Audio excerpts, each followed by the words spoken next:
All right. Hello, everybody, and welcome to this kind of planned, not planned video about the draft in the PCL Season 11. Season 10 not even finished yet, I think. But we talk about the teams that got drafted for Season 11. And with I talk about us, it's me, Laurin. And with me, we have Sheil. What's good? We have Calum. Hey, everybody. And we have Benjamin. Hey, Sadly, Omar was not able to make it. he's And not with us. neither was Kevin.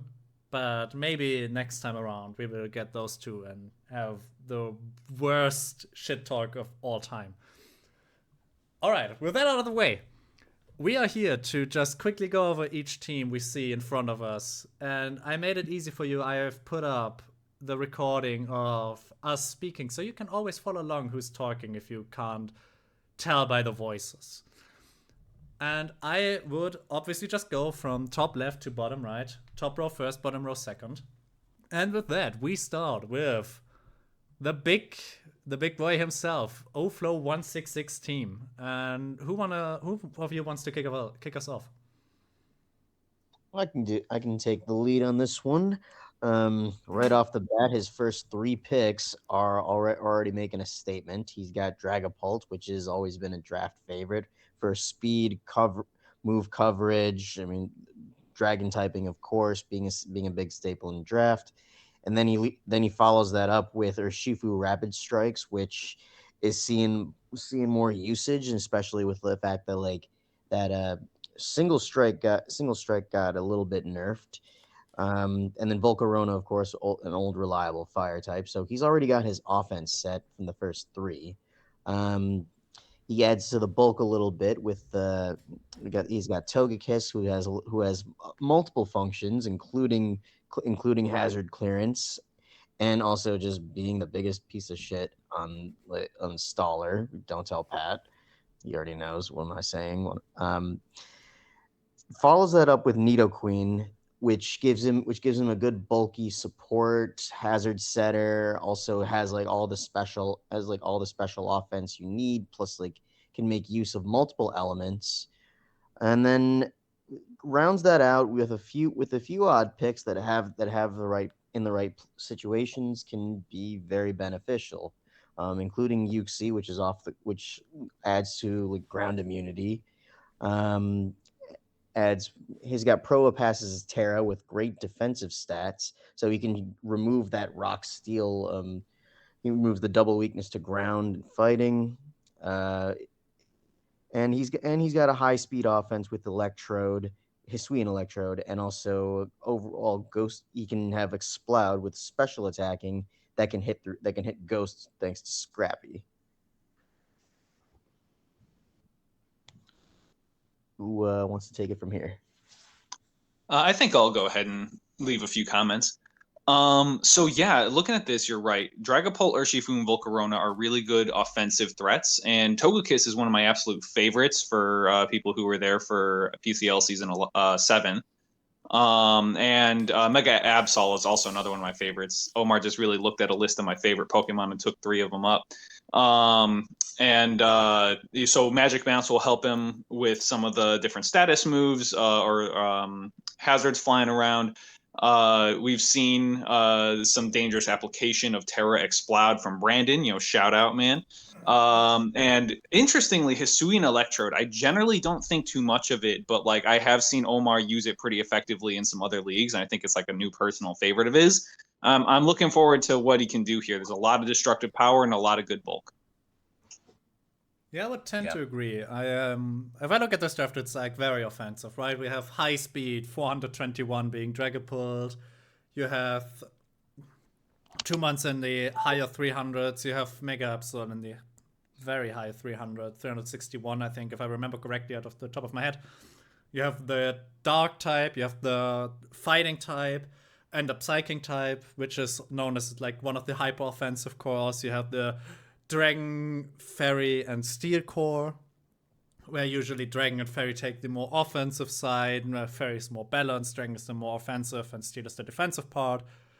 We see a fire, water, grass core to some extent, but all three of these Pokemon are offensive, so not full utility out of that. History Electrode, by the way, I will say the week where we see History Electrode versus the Rain team will be depressing for one side. And I will absolutely look forward to seeing that.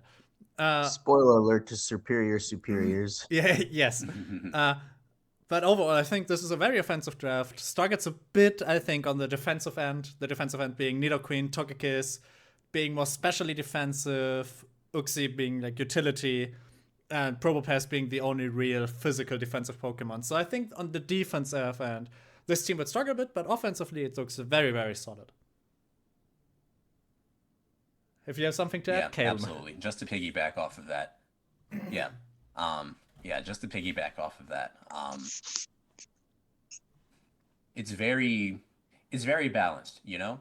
He has huge win con potential between Volcarona, obvious Quiver Dancer, Dragon Dance, Dragapult, Swords Dance, Trailblazer, Shifu, even some nasty plot Togekiss, Swords Dance, Mega Absol sets. He can very easily shift between offense and defense given the tools that he has. It's overall a very solid team. He has his speed tiers in order. He has his roles in order. He can do some work with this one. I can see myself drafting it.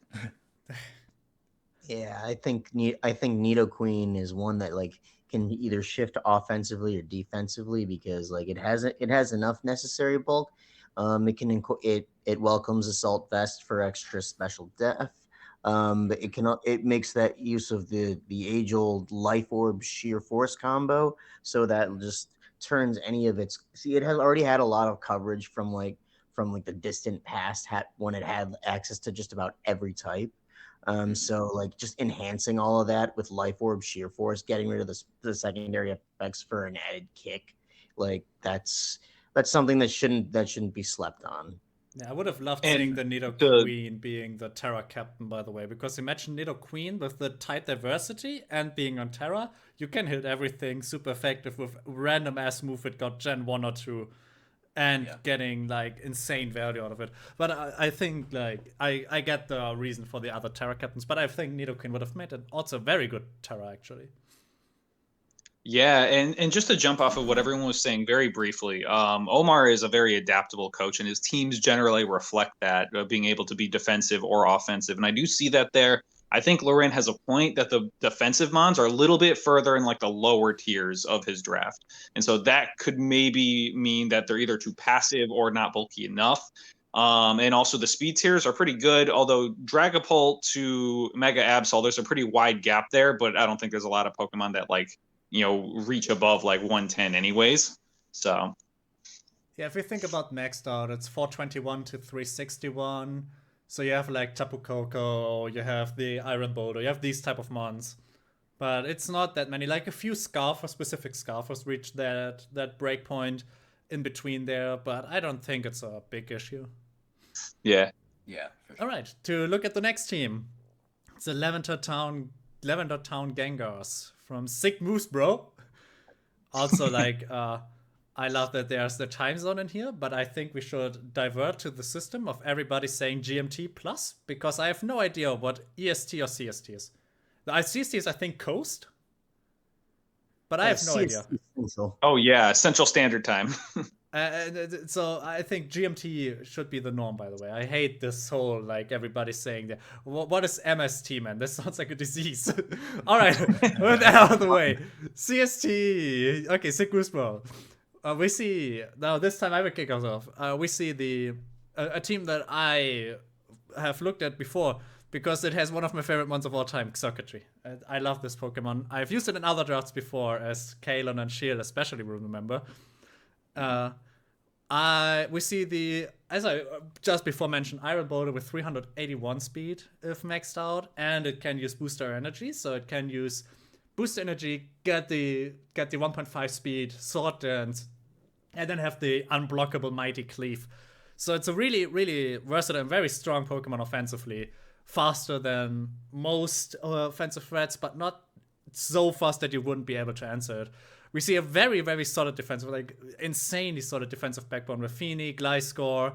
You have Umbreon defensively. You have Dalmais coming in for Rapid Spin. Very solid defensively. Silverly, I don't know why Silverly is the Terra captain. It's basically built in Terra and by design, but I respect it. It's kind of fun. We see, like, offensively speaking, right? It's Iron Boulder, it's circuitry. And other than that, it's kind of like falling down a bit. We see in Refer Room, obviously, Season 10 doing very good work offensively, but it kind of needs these boosts to get going because its attack value is not that high, and its step combination is kind of iffy and struggles a bit with specific steel types, especially, even with your coverage. So I think Refer Room is not like the filler you wanted for the offense. Masquerain, obviously, rounding it out with like Sticky Webs, and Mr. Mind, the fast Psychic and Ice type over here. I think like this team is very well balanced. It has offensive and defensive. I think it leans more towards the defensive side. And the speed tier is, with 381, it's like very solid. But it's like, if you compare it to like Justice we've seen before Dragapult, it's not on the very top end. It's just very, very good, but not insanely good. Yeah, I would tend to agree. Looking at this, Josh here, I haven't seen him draft too much, but I feel like he has a tendency to draft like, more like bulky things from what I've seen. And this reflects that he's got some spectacular attacking options between Iron Boulder and Circuitry, like you talked about. And the others can be used for offensive means, but it does, like, most of their talents do fall back on their defensive prowess. And I do like, Masquerain is like a low tier pick, that gives them like Sticky Webs and some options there. And, I know the Hitmonchan got buffed, so I hope to see him like, do something interesting with that. But yeah, and the types, I think the type coverage is really good here as well. Although I don't believe he has a fire type. So, correct. Yeah. So, that could be a non-issue, and I could also see a world where that's a problem. But overall, there's a lot of like big threats here. Like if one of these things gets going, it's kind of like a huge domino effect, I think. Yeah, I for think sure. I'll go for it, Kalen. Go for it. Okay. Yeah, just looking at Josh's team, I know Josh very well. He's the homie, been the homie since for like 5+ years now. Bulky offense is his style. He likes to break stuff down over time and have something like Iron Boulder, like Circuitry, clean stuff up in the end. Incredible defensive backbone between Finny, Gliscor, Umbreon. We shouldn't forget, though, that Dalmais is very strong. It does have 3 stabs. It does have base 131 attack. It does get Choice Band, Poltergeist, Power Whip, unfortunately. Gyro Ball, since it's slow. So it's another one of those mons that can work defensively or offensively. It does get Synthesis, Rapid Spin, as Lauren pointed out before. His Terror Captains, they are Silvally, Hitmonchan, Revavroom. Cool thing about Silvally, and I actually tested this out with him, his multi-attack, it sticks with the stab. It sticks with the type of the memory that Silvally's holding. So if it's holding, say, Fairy Memory, but terrestrializes into a Steel type, it's a Steel type with the stab 120 power Fairy move. So yeah, because the move doesn't care for your type; it cares for the item you're holding. Same with Arceus, by the way, for all you random battle enjoyers. Yeah, it's basically baby Arceus, without recover, without extreme speed, but gets parting shot, gets defog. It's pretty cool. Yeah, I'd say that like like the way he's got it, he can easily like play like a battle of attrition where he plays like you said, Galen, he plays like bulky offense, can lean towards balance with certain builds. And you could I could see a case for potentially going like sometimes hyper offense, but I think most of the time he'll be sticking to like bulky offense balance. I will say that like if he wants to wear anybody down with status, it's like there's the like the double-edged sword of Tapu Fini, which is the misty terrain will protect all of his mons, but at the same time it'll protect the enemy mons too from being statused. So he would have that. He might have that as a setback if he wants to play a status game. At the same time, he can also elect to go with telepathy, and he'd still be fine. I'd say Rev of Room, I think, was like one of the beneficial Terra captains because like ground, it was like having that double weakness to ground is a pain. So like Mons in general, like Mons with a double weakness is like are going to be great Terra captains. I think one it's like something that couldn't be avoided that like if that Gliscor didn't become a Terra captain, because if he did, like this draft would be on like some other level. Because like I think last month or the month before it got banned from OU because people were really cooking with Gliscor Terra. And I think I think it got back in because of the DLC now, but yeah, thanks for confirming that. But I'm really knowing Josh, like knowing Josh and his affinity for a certain rock fighting mon by the name of Terrakion, and seeing that he got his lookalike, or rather his Paradox ancestor descendant, His upgrade. his upgrade, exactly. The cool thing about it though is that if I remember right from its Smogon breakdown, it's a little more bulky. It is tremendously faster, and it has similar attacking stats where essentially it almost functions similar to Weavile in that it's like it's in the same. It's like they're both 380 speed. I think Weavile's like a hair faster. Both get Swords Dance, but like and with this new Iron Boulder, it gets that new move that ignores protect. So in rock offense is often slept on, and so that like it's a type that like it'll hit through a lot and it doesn't get resisted by a ton. So having all of that go for him was like that's something to like really watch out for. And also with booster energy in the mix, like this like Iron Boulder, do not underestimate Iron Boulder. Yeah, some people forget. Like we all know about bolt beam coverage. It's probably one of the most famous things in the entirety of competitive Pokemon. Rock ground actually has better coverage. It hits more things super effective. So it's technically speaking, Iron Boulder has better coverage than Bolt Beam. So that's I think people often sleep on that. Usually because rock moves are notoriously inaccurate or weak. But Almighty Cleave it hurts. Yeah, Mighty Cleave is our savior. It doesn't miss. It does not. Almighty Cleave can miss, but worse, it can't. Not only does it have normal accuracy, like I just said, it ignores protect, so you can't even block it. Yeah, I fall for that trap way too often in Monotype, where I'm like, oh, let me just look at what move it's going to click. Protect. Nope. My mon's dead. All right. So with that team out of the way, we're gonna move on to the second German in the draft, a close friend, so I might be biased towards this person. I will be outright about it. We have the Dingolfing Ducklets by Iggy96, where my good friend Patrick. And Patrick's draft is a bit of an insane one, because what happened is we talked about the draft ideas we each have, and the first thing he said is, I'm gonna pick Petrond no matter the price. And I said, how about we build a backbone for it first, right? Because Petrond struggles with specific other Pokemon, like it struggles with poison and steel types in particular. And so I suggested that he can pick Medicham King Gambit, because Petrond learns Parting Shot, and then you can go into Medicham or King Gambit, and you basically destroy any wall in the game, right? Like, there's nothing holding these two back. Mega Medicham is notoriously insane to switch into.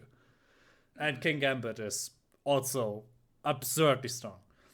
We brought this off. Like, I think I've told him about it. His team is a bit more on the slow side. Thunderous covers it a bit with like priority T waves. Superior is also a faster Pokemon, bit over 350, so it's okay. Alomomola with the wish helps the team keeping alive. Ribombi was like just an I made because he wanted a fairy type that's fast, 381, and has sticky webs for his more slow wish team. Pillow great ground type for a low tier pickup, right? Like 7 points, Pillow really nice. There's no recovery, but Alomomola kind of covers that basis, so it kind of umps the value of Pillow Colossal and Ataria, we've like just on the last stuff it was said, like mons with 4x weaknesses make better Terra captains than you would expect, and these two are no exception. They can kind of cover weaknesses that you wouldn't expect because of that. Colossal especially, like if you happen to hit it with a water move and it terras into like grass and gets the speed boost, you are cooked. Yeah, first like steam engine last generation, it could have been the perfect ability if they had added like the water immunity, but then they were like, but with that, but having it take damage is like, because fire rock has never been the most desirable like defensive typing. Offensively though, it's great, and later we saw with Hisuian Arcanine, who's whoever picked that up, they really knew that like that thing is deadly. With defend on the defensive end, like Pecharunt, physically defensive is outrageous, and it has recover and parting shot. So we're talking about a ghost that can actually endure a knockoff. So, and that's going to be huge for Pat. As like Alamomola. So this is something that I think we should have mentioned a couple with the first two teams, that like with the recovery moves all nerfed to 8 points, Wish is like incredibly valuable in the fact that you have 16 and that they can heal for I think more than just your typical recover or roost. So, and having that window to pass that like massive heal is going to be huge with the other moves being nerfed. I agree that like his team is a bit on the slower side. He does have Rabombi to cover for that speed, and then just have Metacham and Kingambit just absolutely destroy. I think with his special attacking, he does need like he has Superior, which is good, which will be good. Because it's 13, it can't Terra, so that may hinder it a bit. But Superior has always been a great grass type to have. Thunderous will also like cover on the special offense. Pecharunt, if it for anyone who's played the DLC, it gets, once it starts getting cooking with Nasty Plot, like it can be a problem, and against a physical mon who's going to try and kill it with physical moves, like that's going to be an issue. So it's physical offense is outright scary. Special offense has the potential to be scary, but it's still good enough like to like be put on notice. And of course, Rabombi is adding to that special offense. Yeah, just piggybacking off of that, just looking at the defensive core, Pecharunt, Alomomola, Piloswine, and even Colossal and Altaria to an extent, that's incredibly annoying to deal with.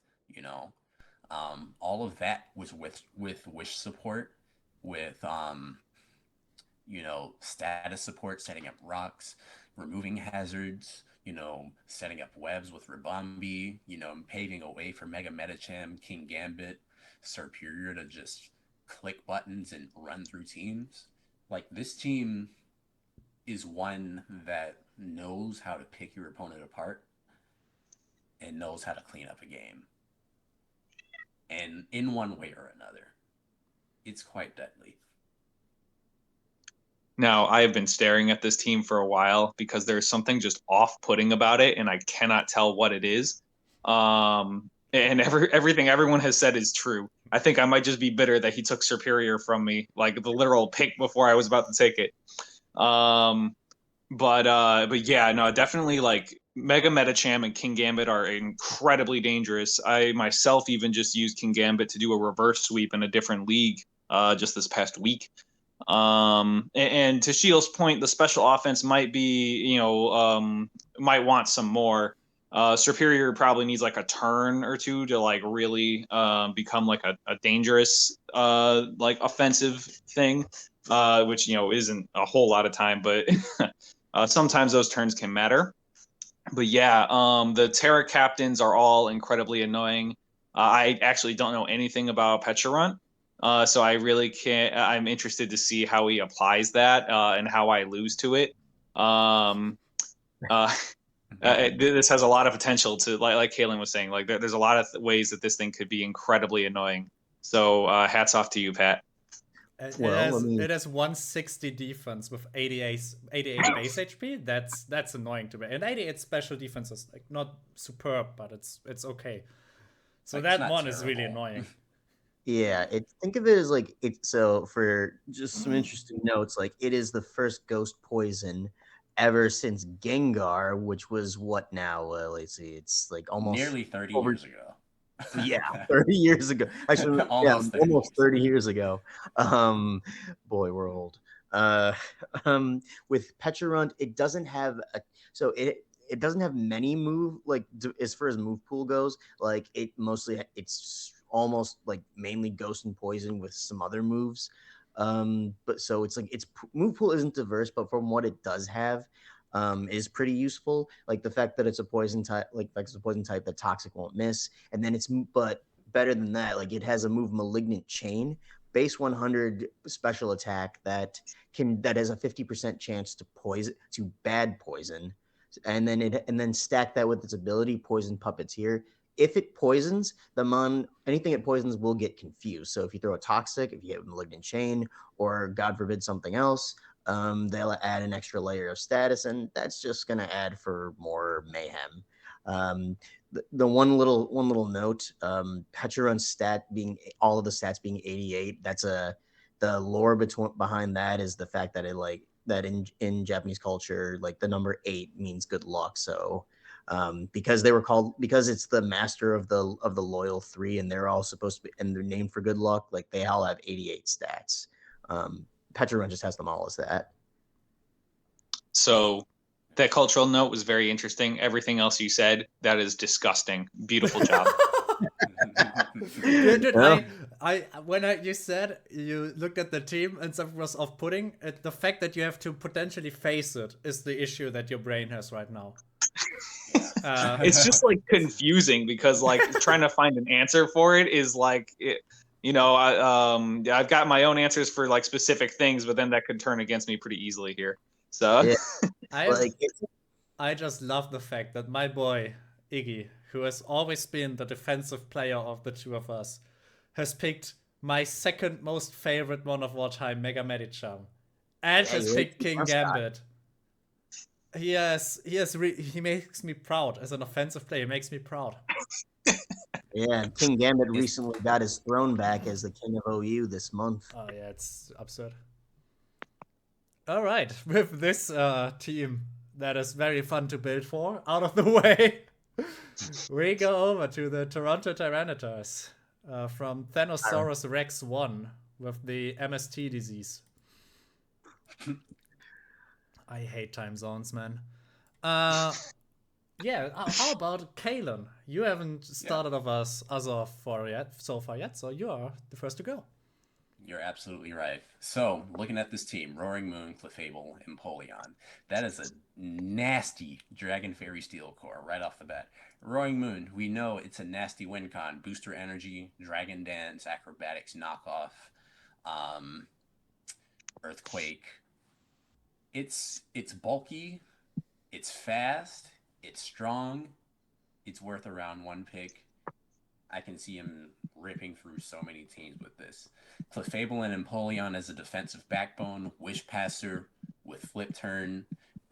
Wishpasser with teleport plus flip turn and rocks and roost from Empoleon. You know, speaking from experience, I had Empoleon last season. You know, it's a great bulky water type now that it gets roost and flip turn. And because we're playing national decks, it keeps defog. It keeps actually don't know like if it ever lost knockoff, but I it's think it just has a great core. Scald And then now rounding, again, right? yeah, still keeps Scald from Nat decks. Yeah. And then the rest of his picks, Hisui, Lilligant, Overquill, I think is dirt cheap for 7 points. That's my personal opinion.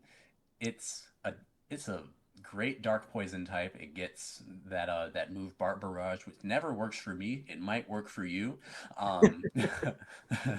It's a did I say grounded poison type? If I didn't, I did now. Gets toxic. It gets both spikes and toxic spikes. It's a great intimidate mon. He doesn't have rain to go with it, but it can set rain by itself. It's an overall steal of a pick, I think. He has budget Sun with Ninetales. Only, yeah, Ninetales. It can boost up Roaring Moon. It can boost up Magmortar. Um, And he also Lilligant. has, and yeah, Hisui Lilligant. Um, he has another nice budget pick in Terra Jolteon. Terra Natdex Jolteon, at, mind you. Um, Great spinner in Donphan. What I like to call budget Tornadus T and Mega Pidgeot. And the all reliable Sticky Weber of the new gen Spide Ups. One of the few mons that can take advantage of Stakeout. Overall, I think this is a very offensively oriented team. Plenty of momentum. Plenty of ways to, break stuff, set up and win. I think he's really gunning for the offense here. Not letting up on giving you any room to breathe with this one.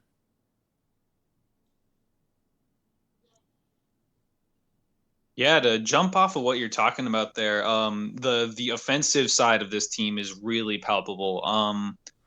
There's a lot of really intimidating things on here, and interestingly, the defense is not really lacking as well. I've faced Overquill a number of times, and it is always a gross thing to have to prep for. And I do appreciate somebody finally taking Mega Pidgeot. That's one of my favorite megas. And Spite Ops, I've seen it used to great effect. Sometimes, like, I mean, its job is to just use webs and die. But that's a pretty potent. It does a pretty potent job of that. Like you were saying, Kalen, there's some really nice budget picks here. And so I think it like kind of rounds out the draft so that it doesn't feel like the top half is way like more powerful than the lower half. Really, like Ninetales for 6 is pretty good. And it allows him to do like a number of things, like Roaring Moon and the rest of them are pretty good outside of Sun. So being able to have that option will be very nice. Yeah, I think Absolutely. like he's got kind of everybody's kind of hit it on the head with all the takes. Any like specific notes is that like Mega Pidgeot, I've used it once before. And the fact that it just doesn't miss, I is that like it will never miss a hurricane. It's just so that's helpful. And at 375 speed, you're hitting a lot of people at a very good speed. Um, Jolteon is a Terra. It's a interesting.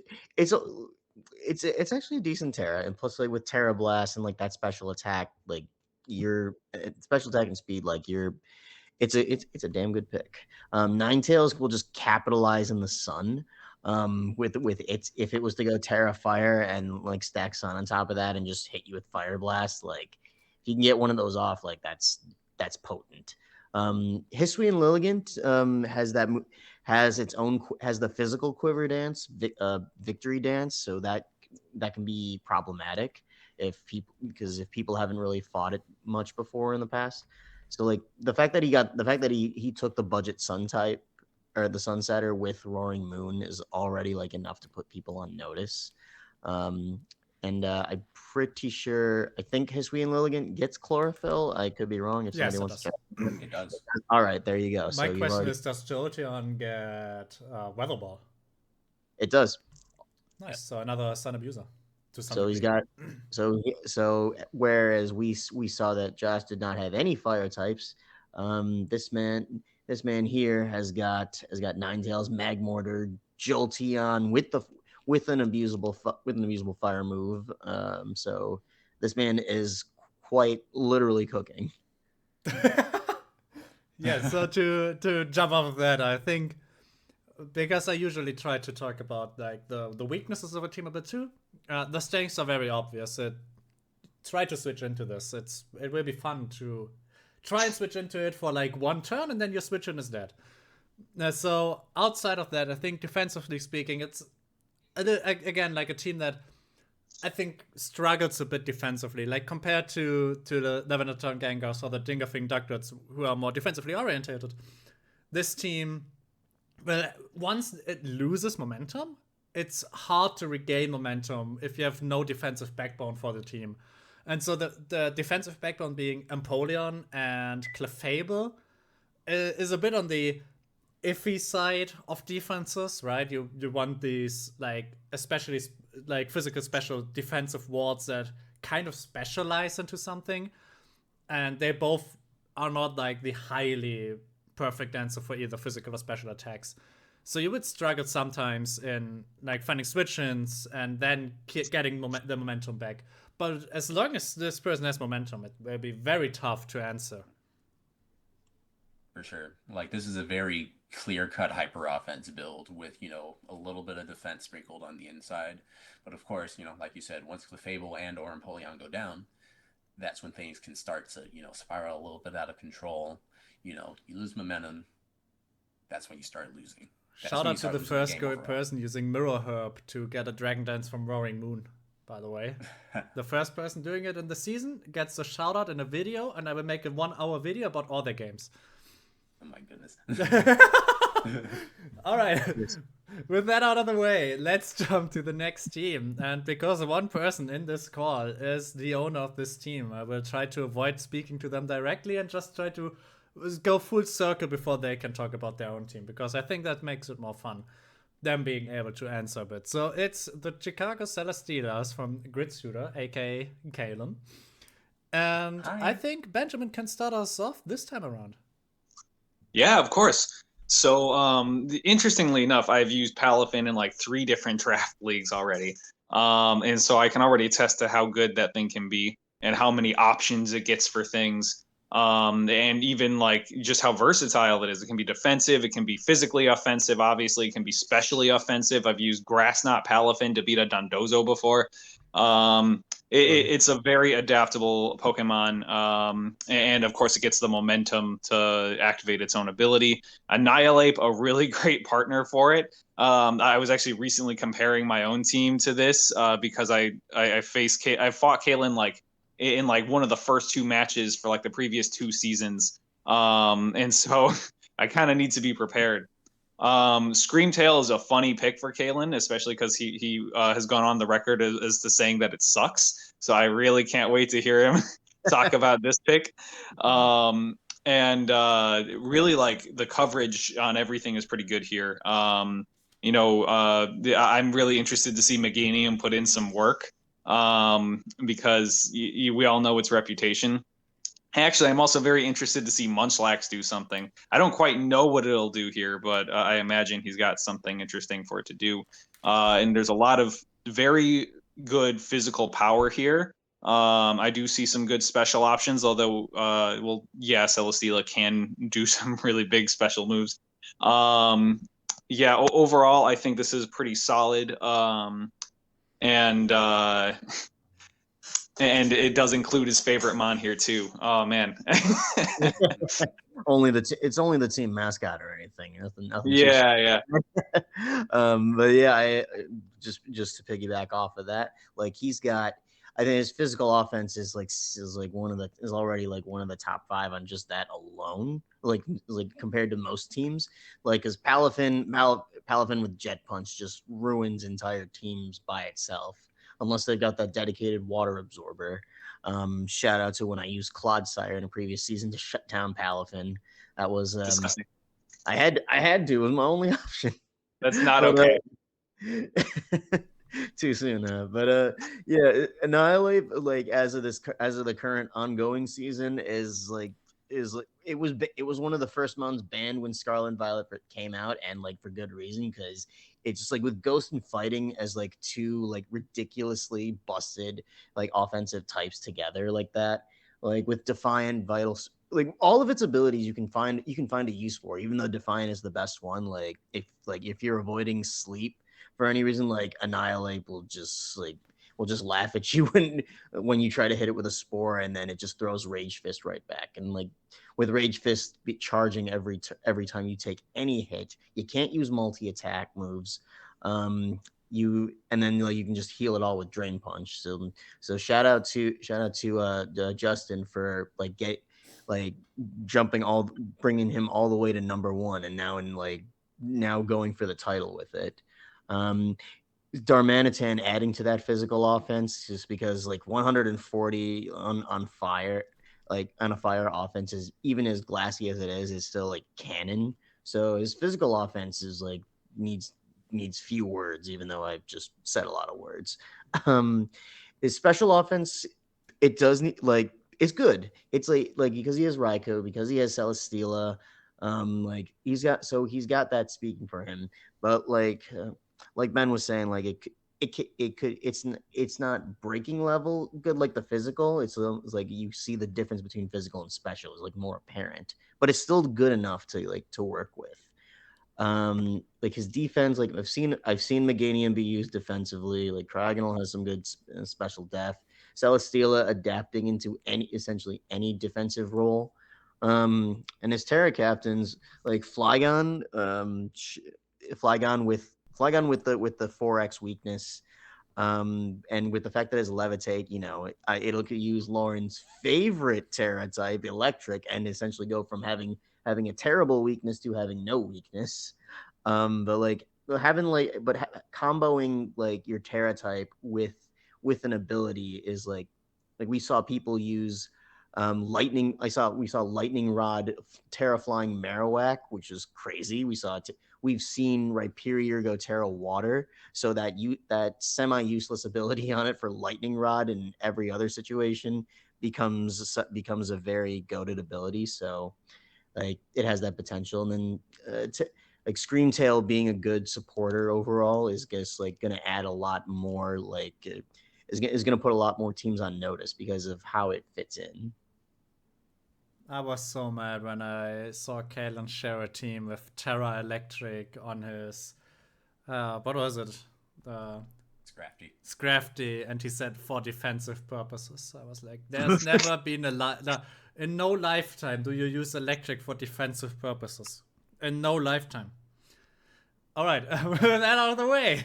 I think the interesting part is the physical offense of this team is, I think, from the teams we've talked about so far, only rivaled by Pats, who has Mega Medicham, King Gambit, like two of them superb, absolute outclassing everyone physical breakers, right? But Annihilate Pelifon is very, very, very close up there, I think. It's very threatening, physically offensive. Especially offensive, yeah, I mean, Flygon has special attack that it can use, and Raikou is 361 speed, electric type, so it can put in some work. Screamtail is like his fastest mon. Kind of funny to me. Screamtail, I think it was last season when we talked about it. Like, Screamtail has so many weird sets you can use. It's very versatile. I don't think it warrants a third like pick. I think it could have been later, but it's a solid one to help the team that has versatility. It's annoying and it's fast.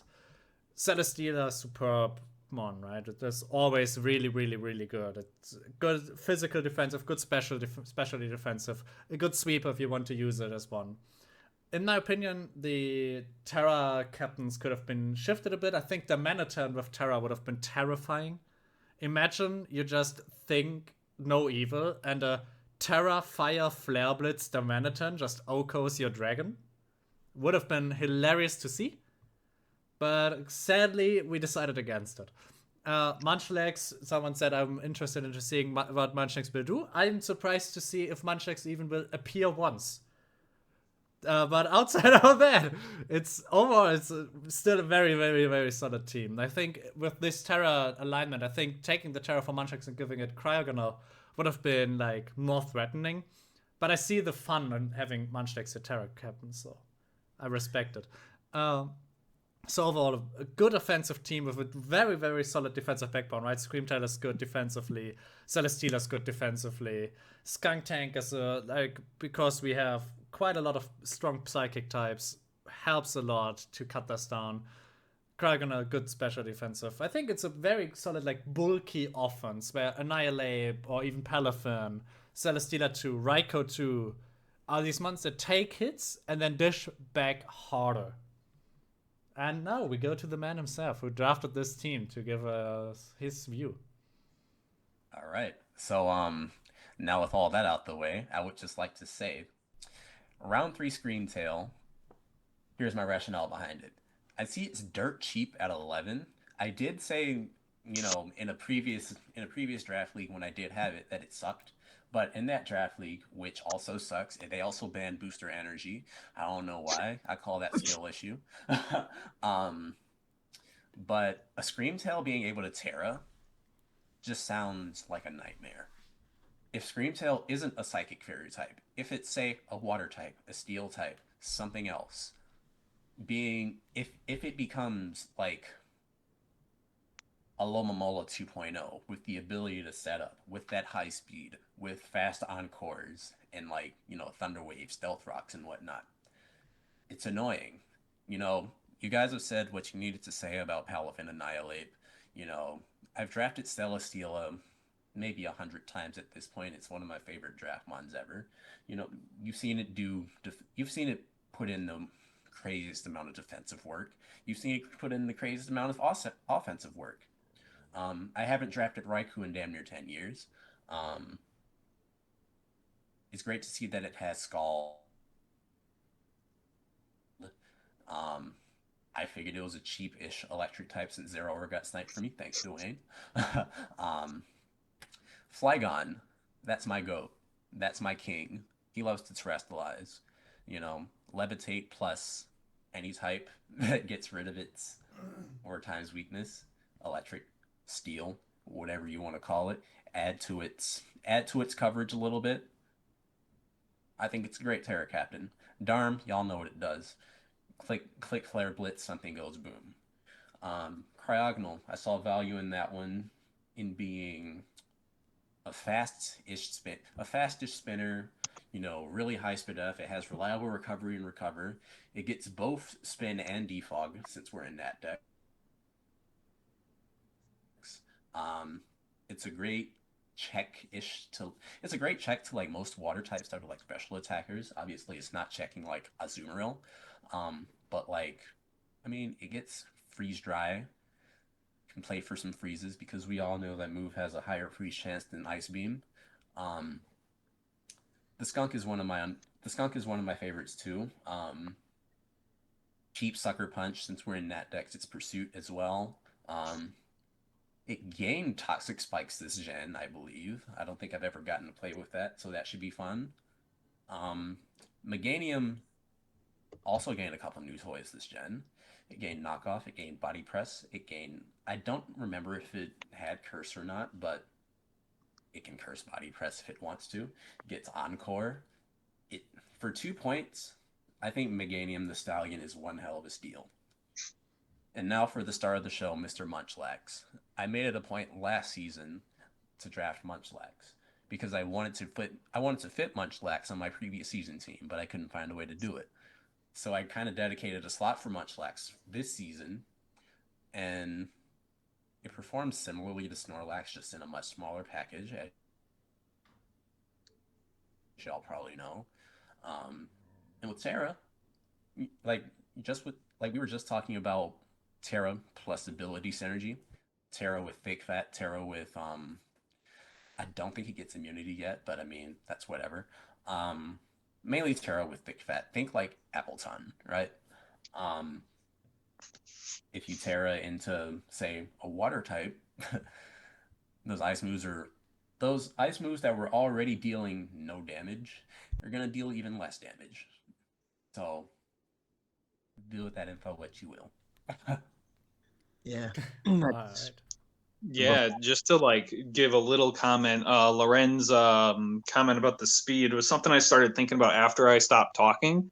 It was like, okay, outside of Screamtail, like in Raikou, this is a lot more on the slower end. Of course, Palafin doesn't really need speed when it's got Jet Punch. But I could see maybe that being an issue, unless, of course, you are not ashamed to run 3 Mons on Choice Scarfs. which I have done in another league to take me all the way up to semifinals. So it is a legitimate strategy. It's a literal strat, you know. Mm-hmm. We will scarf Darm, scarf Raikou, scarf Annihilate to victory. Scarf Yeah. Flygon. Ugh. Yeah, let's. There's also one more quick note is that since every iron, like every future iron mon will get electric terrain. Every past paradox mon will get sunny day. So if he was so inclined, and I know then he might exploit this at some point. Like he could Screamtail sets the sun, and Darm will literally barbecue everything and anything. That would be the most like madman strategy I'd ever seen. Sunny day on Screamtail. We could get Sunny Day and Baton Pass, so Yeah, don't do that. he's gonna do it. We're all and we'll know where to look. And Shield, you need to stop enabling this man.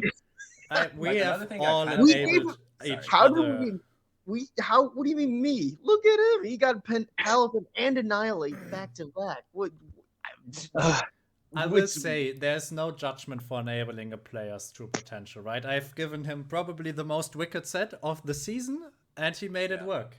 So we can all enable each other here. It's we don't do this for money. disable so why? Yeah, like what I like about my team the Disable most, honestly, is the momentum. You know, we have flip turn, U-turn, baton pass, U-turn, volt switch, U-turn. You know, we know another player who likes to spam those moves, but I'd like to think I do it better. So skill issue. I would like to think so too, since I know which one you're talking about. Okay, so with that out of the way, we go to the Bags Nation. Mm-hmm. Oh man, who made this team? Ew. The person is called Edgy the Hedgy 96. Yeah, let's go ring around the rosy before we talk to you about your team.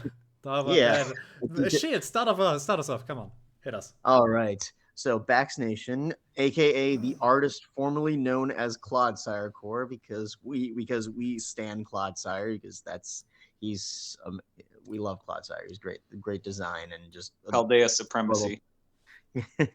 But we do love Bax too. But let's get to his team. He's got right off the bat. He takes the other. There's one King of OU, King Gambit. And then now, Great Tusk though has been holding the spot for a lot longer than King Gambit has. So he took that right off the bat, and that's already puts everybody else on notice because of everything it can do. With being like ground fighting being like such like a versatile offense that you can hit almost everything with, like having rapid spin, bulk up. We'll dive into that more later, but like those are just some things off the bat that make Great Tusk like that. The reason it's been the king of OU. Speaking of kings, we have Galarian Slowking, which is like one of the most superb walls you could pick up with all of its coverages, with its stats that are like a slight buff. Initially on paper, it looks like a slight buff to Jotonian Slowking, but like Galarian Slowking just outclasses it on so many different ways. Then he goes and takes Darkrai, and we know there's been some doubt about Darkrai because it's gonna lose its sleep moves, like, and the sleep moves it does have aren't accurate to begin with. But like, we can't sleep on the fact that once upon a time, Darkrai literally terrorized Ubers, and the fact that it's an OU, I would still be like incredibly nervous to face because like that's it's a little glassy, but it's also it's a wicked fast attacker with some great coverage. Moltres being a great defensive pick, and also with the fact that it can Terra, like it takes that annoying rock weakness out of the equation. So that's something to watch for. Not to mention getting hit by Flame Body. Is always annoying. On a similar vein, like you've got Jellicent with Cursed Body. You got that in Water Absorb to choose from. So he's got some good defensive options here. Then he picks up Comfy, which is like it's a great budget. Like it's not quite a budget fairy, but it like the fact that it's a single digit, like I'm just calling it a budget. But Comfy does one thing, but it does it so well, which is essentially like spam healing moves and like will always be effective with them. Then he goes and he inspired from the success of the previous season, even though this one doesn't have the other masks. He took he took Ogerpon, which in its teal mask form. So he has two things. He has the benefit of Defiant. So even if he gets intimidated, he just capitalizes on that. And then also he gets because he doesn't have the masks. He has the freedom to choose any item, so that makes this Ogerpon like beneficial to have, aka, aka Bonky. This one's Teal Bonky, and we had a lot of good success with that in the past season when we saw Hearthflame and we saw Wellspring drafted, and both of those did great work. Mega Main goaded electric type with Intimidate. A little lacking on coverage, but special offense and the fact that it can a high speed electric, able to pivot is with Intimidate is still very valuable.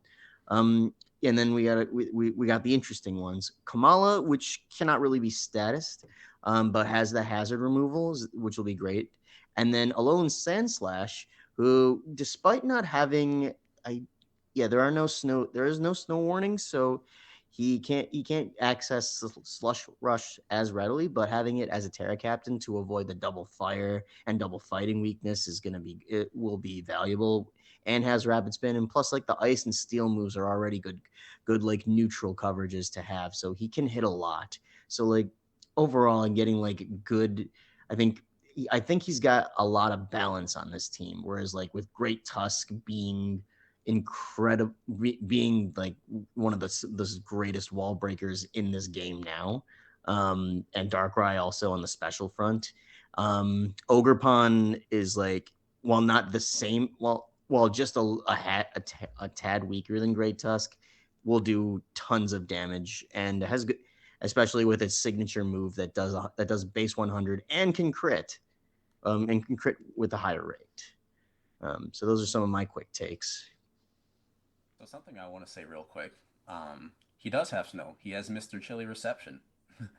That's right. Yeah. My apologies, Ben. Yeah. You're not forgiven. No, it's okay. But other than that, I did see that Ben opted to go for the Psychic Dark Fighting core immediately, which is the mark of a great offense team. Great Tusk, Darkrai, Glow King. Darkrai, I like to see as Weavile, but a special attacker. Of course, it gets most of the same coverage. I think it gets a little bit more. It gets, Dark Pulse, it gets Ice Beam. Since we're in Nat decks, it gets Thunderbolt. It gets, funny enough, those event moves from Toys R Us. What is it? Spatial Rend, Roar of Time. It gets Focus Miss, unfortunately. It's just a great offensive Dark type. Granted, it has been power crept a little bit by all the other stuff that's been around, all the booster energy mons, stuff like Dragapult, stuff like a buffed Urshifu, stuff like Iron Valiant, so on and so forth. A comment on the Terra Captains, these are all fantastic Terra Captains.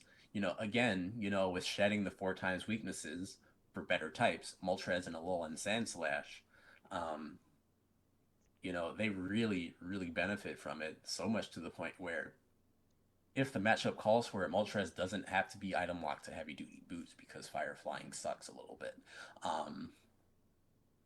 Something else I'd like to point out: previous season I had Comfy, was a little more expensive. This season Ben has Comfy, it's a little less expensive.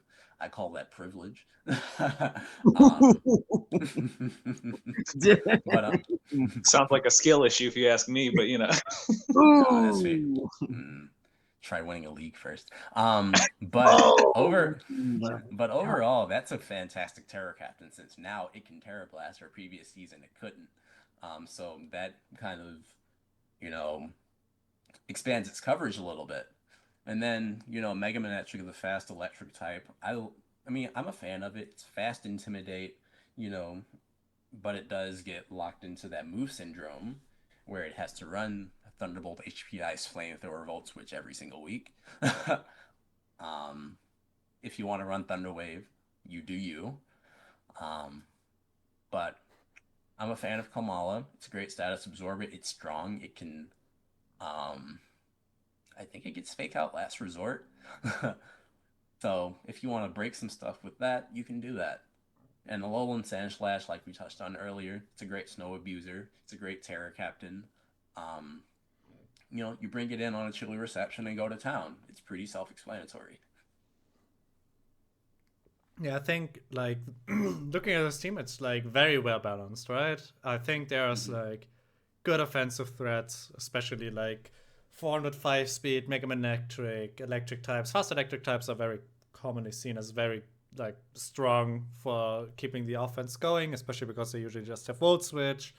And they're annoying. Ogerpon, by the way, it gets U-turn, so this is a very annoying U-turn Volt Switch core already. Darkrai being the second fastest one with 383, I think, if maxed out. I could be wrong on that one though.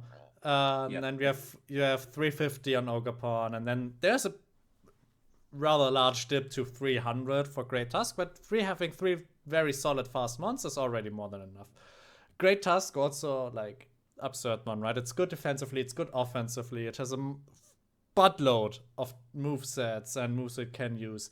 Choice Band, Choice Scarf, Booster Energy with attack boosting, with defense boosting, with speed boosting.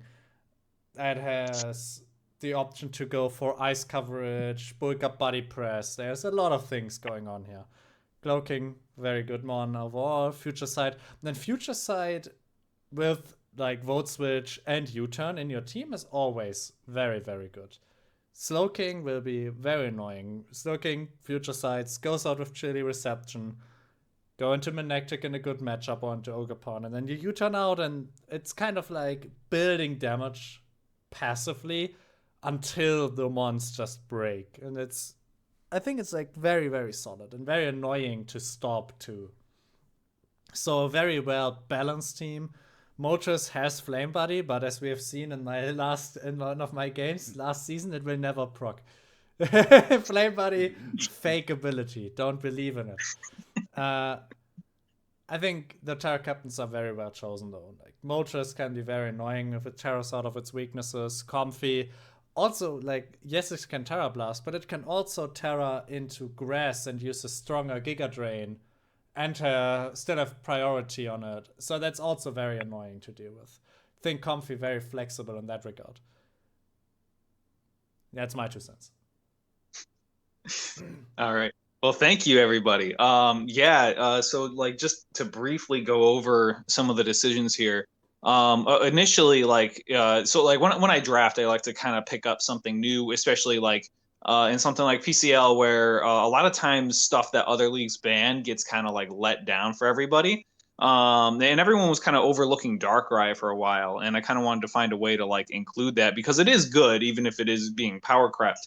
While I did pick up Glow King, and I was like, oh man, I could use Excalibur. I have already drafted that like 800 times already. So it was due for a switch up, and I really tried to keep this team as versatile as I could make it. In the past, sometimes I would struggle with things like removing hazards, and here I've got like 4 hazard removal mods. So I don't think that'll be too big an issue. And really, when I saw Lowland Sandslash, for as cheap as it was, it kind of like cemented that as like my Ice Steel type. Just because like I've used it in a league previously, and that one was like my main killer.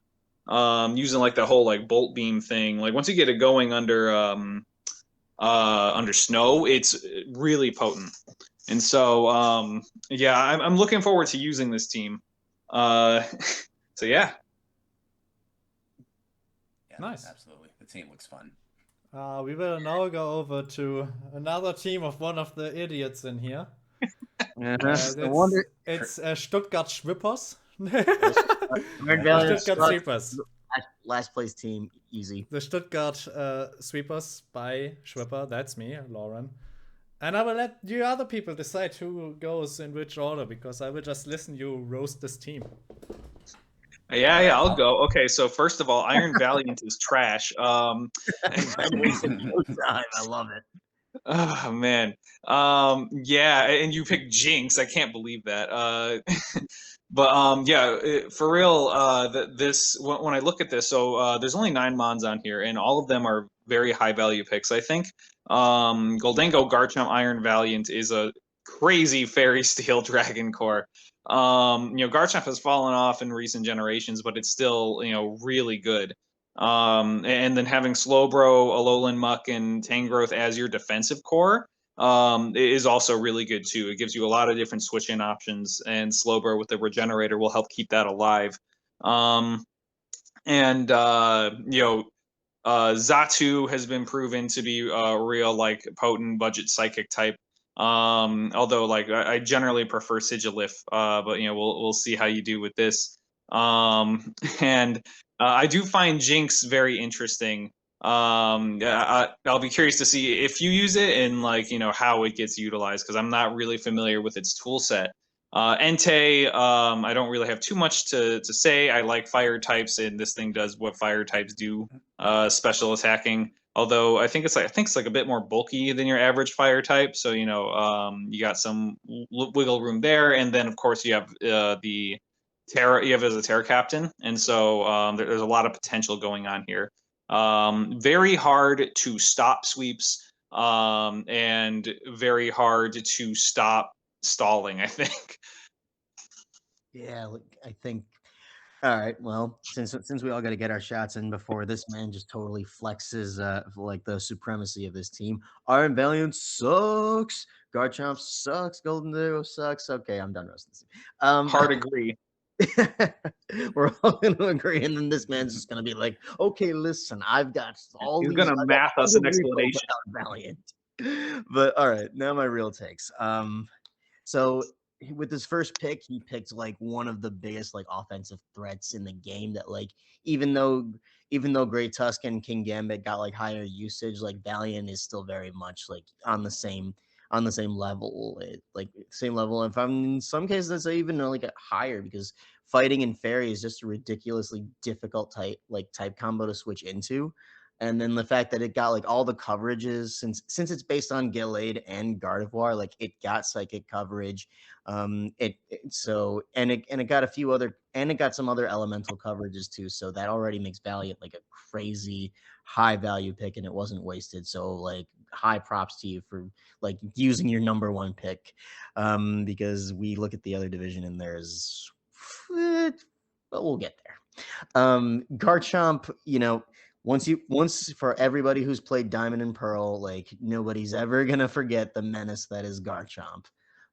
But also even though it has fallen off in some cases, it's still very much such a prevalent threat, to the point that it's almost I say this kind of loosely, because there's each one has its own place in OU, but it's how Tyranitar was prevalent for years and years, and now isn't as much. So now Garchomp is kind of the new Tyranitar, so to speak, where it's it's withstood the test of time. Goldengo is just a scary good value pick that in the beginning of this generation was one of the top threats, and I think it's still top. I think it was top 5 as of this month, because you can't status it, or you can't defog it. You can't use certain status moves on it, because that ability is just kind of ridiculous. Plus the over the top special offense. So his first 3 picks are it's just breaker on breaker on breaker, or sweeper, whatever you really want. And then he's got the bulk coverage on the next 3. So it's pretty orderly. The fact that he's starting with offense first, and then 3 picks he goes to defense. Tangrowth with regen, Slowbro and Tangrowth with the regen is already he's got healing for days. Alolan Muck with his special defense, worth noting, and the fact that it's got poison touch with the knockoff. So essentially anything that everything will lose an item and then take a little poison gift on the way out. Entei. Now, one thing to note about Entei is the fact that it is one of 2 mons that can use Sacred Fire. The other one being Ho-Oh, which nobody has, of course. But the fact that Sacred Fire, the fact that he can just click Sacred Fire for free, and if he goes Terra Fire with Sacred Fire, he's gonna get a high amount of damage plus a 50% shot at burns. So it's nobody should be surprised. Oh my god, I got hacks because I got burned. No, you got hit by the 50% chance of burns. The other and then with Xatu. Xatu is often overlooked but it has magic bounce, so it has defog. It can heal with roost. And I believe it has U-turn and it has wish, so he's got a lot of functionality there. Um, it's a shout out for picking like what once upon a time was like the old silver crystal menace. And then just like Ben, like I'm interested to see what Jinx can do. So like overall, like and like overall, I think there was like a method and a flow to like how this draft was constructed. Started with offense, went to defense, and then went to like what can fill some gaps. I think speed overall is like pretty like well versed all around. With unless I'm mistaken, Valiant is the fastest, and then I think and you know since it's in the name, Slowbro's the slowest. But overall, like good speed, good balance, like well done. All right, now my turn to cook this team. Now, from someone who has won previous PCL seasons, once with Iron Valiant, once with Garchomp, those mons are absolute dog shit. Um, Speaking from triple, experience. yeah, speaking from experience, you know, the triple psychic is a really bold choice between Slowbro, Zatsu, and Jinx. Alolan Muck, slow as shit. It got it got nerfed because of that stupid because those super berries don't work anymore, so it can't curse recycle and win every game anymore. But other than that, this is a scary ass team. You know, very recently actually, I faced an Iron Valiant Garchomp team with the help of what is that mod called? Hisuian Samurai. That was a crazy team for me to prep for. That was a crazy team for me to, you know, play against. I came out on top still. Sorry, Omar. Oof. But you know, he has one of the best hazard blockers in the game in Goldengo. Um, Garchomp has dual hazards in Stealth Rock and Spikes. I think that's the only hazard setter he has. Um, I mean, it works. It's clearly a hyper offense build. Um, Slowbro, Alolan Muck, Tangrowth as a really nasty defensive backbone. Tangrowth being any type it wants, um, just to benefit from Regenerator, benefit from you know its wide coverage because it is in evolved form of a Gen 1 mon. Um, Zatsu I like to see as budget Espeon. Um, Another thing that we forgot to mention, it gets Wish, it also gets Teleport. So it's Wish Teleport Mon that stuff like Iron Valiant, Garchomp, Goldango love. Entei is another mon that I love. It's like that nice balance, in my opinion, between Arcanine and Darmanitan. Um, it has not quite the striking power of Darmanitan. It has the priority from Arcanine. It has more bulk than Arcanine. No Intimidate, but it makes up for it in, you know, spreading burns with Sacred Fire, um, even Choice Band, Flare Blitz, Extreme Speed. The coverage does suck a little bit. Terra does help it some, however. Um, and you know, like most people are saying, I'm interested to see what Jinx does. I'm sort of familiar with its game. I know it has Dry Skin. I know it has what is it, Forewarn. um, but it's a great nasty clat wall breaker. Ice Psyche is great offensively. I forget if it made it in the Scarlet Violet so it can have Terra Blast access. Um, it has Lovely Kiss, which is already a huge step up from Darkrai. um, so yeah, this is a very solid, clear cut offense team. It's like the job is to get in its threats and get to work. Now defend yourself.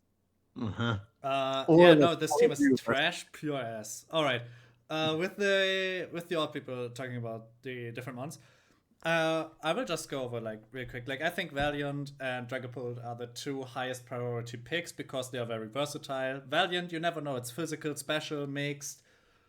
It has sword dance to set up. It has combat to set up. So it's very annoying to predict the set, right? You can make like educated guess because of your own team, but it's always annoying to if you guess wrongly. You sometimes just lose a mon because of that. Garchomp, kind of dual wielding. You at one point can sword dance, scale shot, and do that shenanigan. On the other hand, you have spikes and stealth rocks, and that's kind of annoying to predict again, right? Is it a bulky set that goes for the long con, or does it set up on me and suddenly something blows up? Golden Go, the supreme spin and defog blogger, even though I only have like one real setter for spikes and stealth rocks, it's still like, for me, Golden Go isn't only used for that, it's also very good on like, oh, I don't want to get T-waved. Oh, I don't want to get Will-O-Wisped. Guess who I'm going to?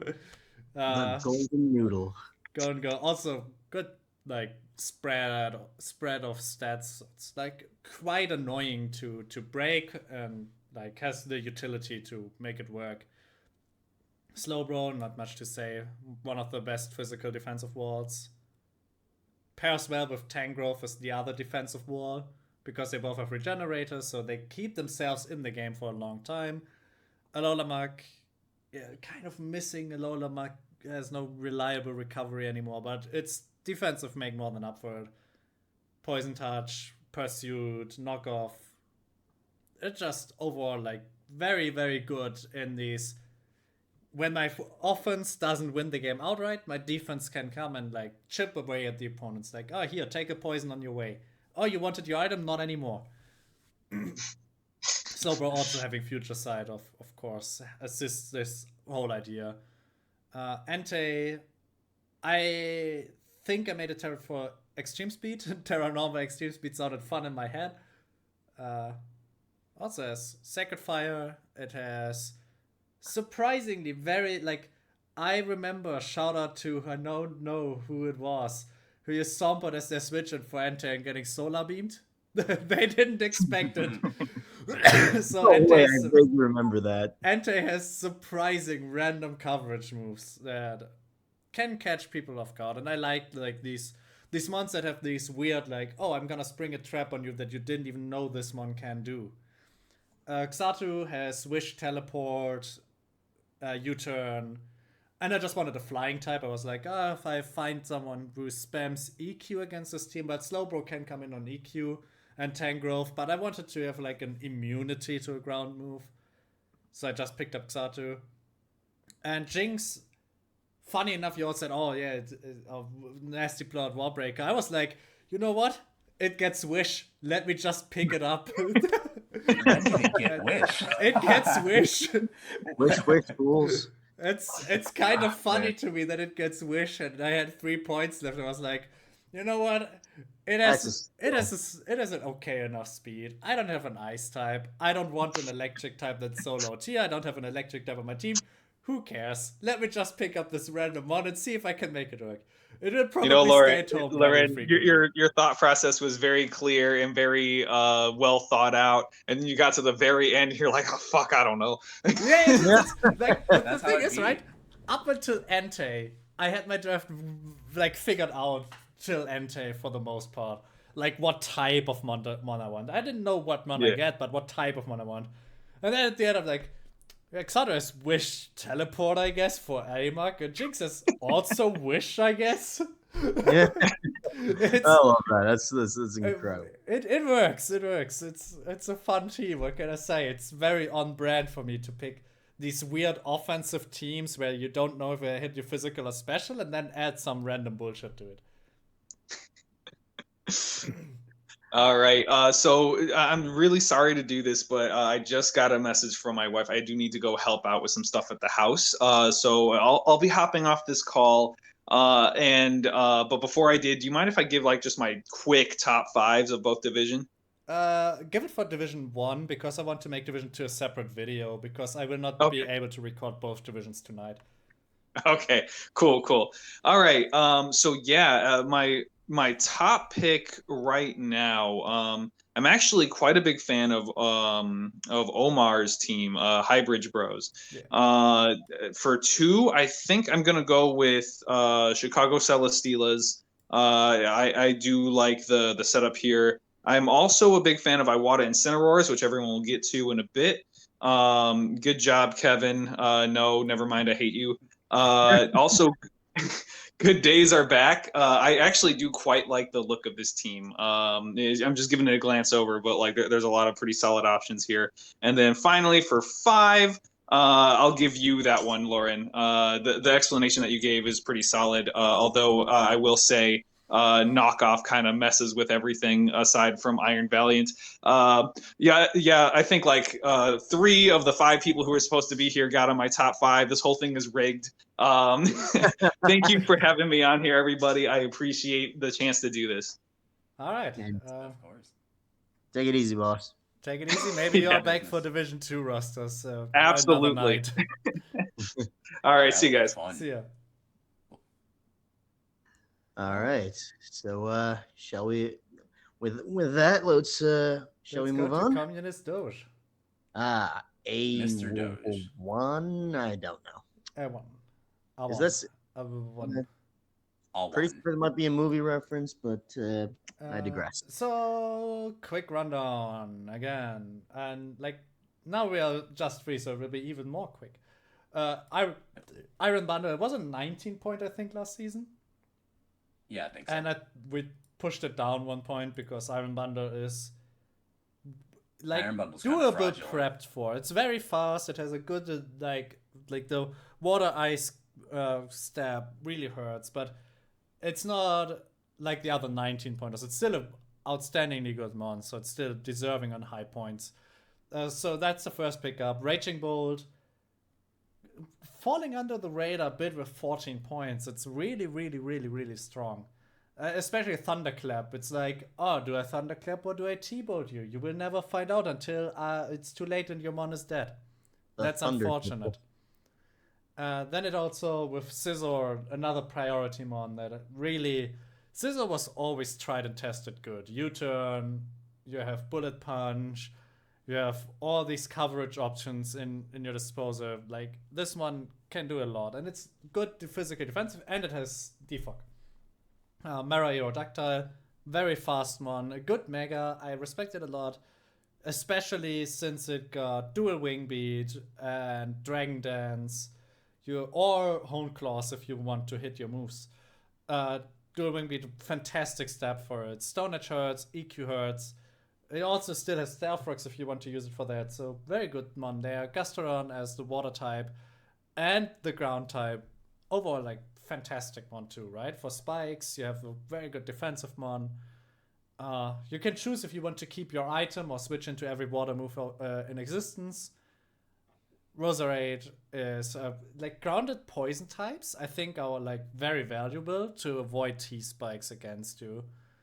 There are not that many T-spike setters, but if you ever run into T-spikes, you will love having a grounded poison type. So that's really nice, and it's also for the water and the grass type, they mix well together. No fire type on this team, by the way. We've said it before. Like, fire types mix well with fire water for the fire water grass core, but I digress on this end because this team has a lot of other things going for it. Miss Majors, 7 points, kind of on the cheap end in my opinion for Miss Majors, given that it's pretty fast, has setup options, and has decent coverage. Everlog, one of the like absolute best physical defensive mons. I don't want to get hit by this Terra fighting Everlog's body press ever.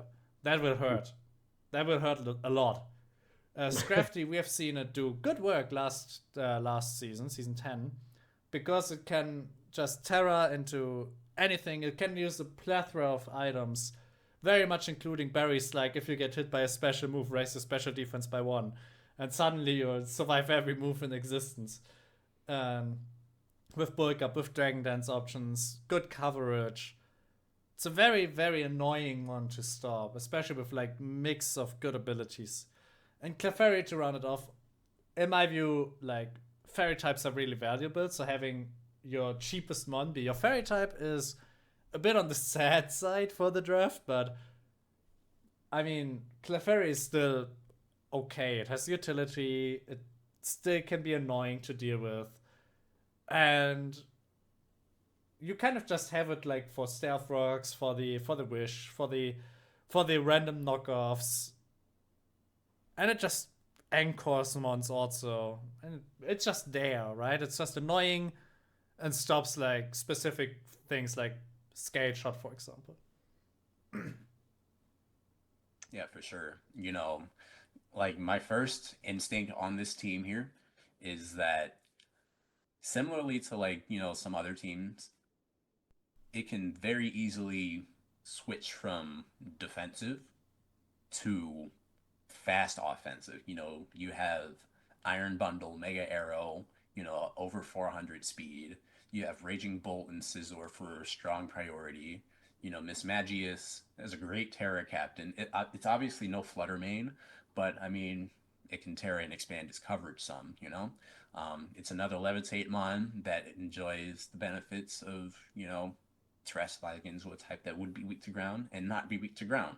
Um, Scrafty, incredible Terramon. Speaking from experience, I've had it last season. It did incredible work. It has the bulk. It has like I've been saying for the longest time. Scrafty being able to Terra is a menace. Having that bulk, but not having the dark fighting typing, but still having those stabs and expanding that coverage, will send it a little bit over the edge, and it's a fantastic Terramon.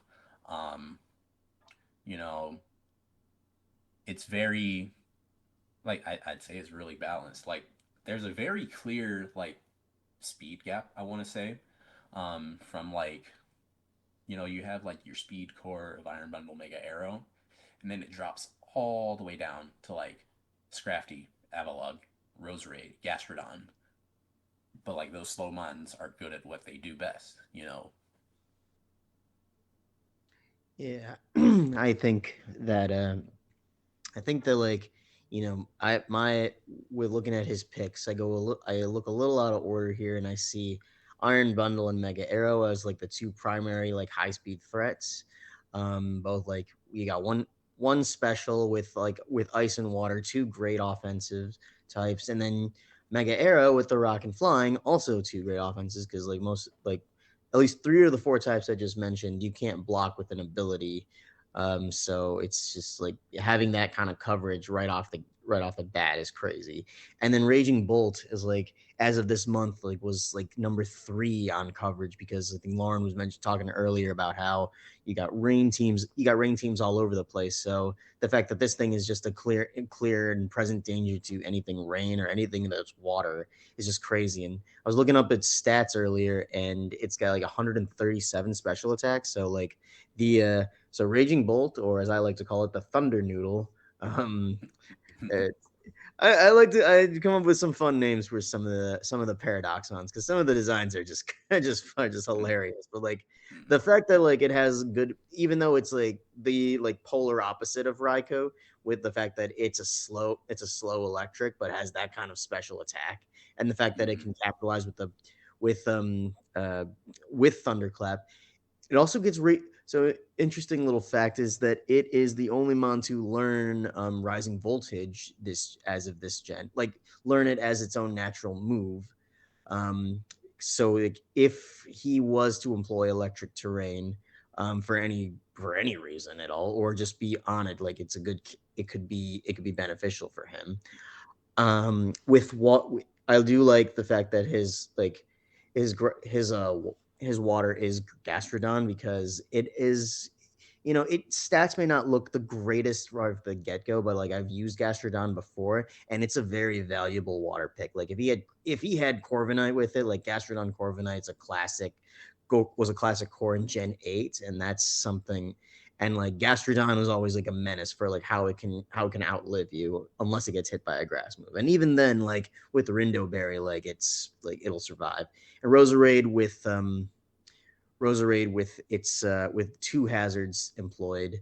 One of my favorite grass poison mons. The fact that it has the grass type to neutralize like any ground spam against it, and then Miss Maggie is to like pivot into. I will say he's using the INO special. When Terra Miss Magius and turned it into essentially like a makeshift Electros with no weakness. I know. Lauren is this man talking Terra Electric again? I swear to God, I'm gonna kick him off the call. Um, little shade. Sorry, couldn't resist. Without, I do agree with the points about with body press Avalugg because I wouldn't want to switch into that. And then Terra Scrafty, I fought that before. it's not fun. So if he wants to employ Terrace Crafty every week, like he easily can. He shed it like since fairy attack is a difficult type to switch into, or difficult type to switch into. It's he's get like pivoting to something that isn't weak to fair that isn't that weak to fairy is valuable. And with intimidate, with shed skin, like and with set and with setup moves like Terrace Crafty is a certified menace. So props to him for covering all his bases. I think this team has like some good pieces.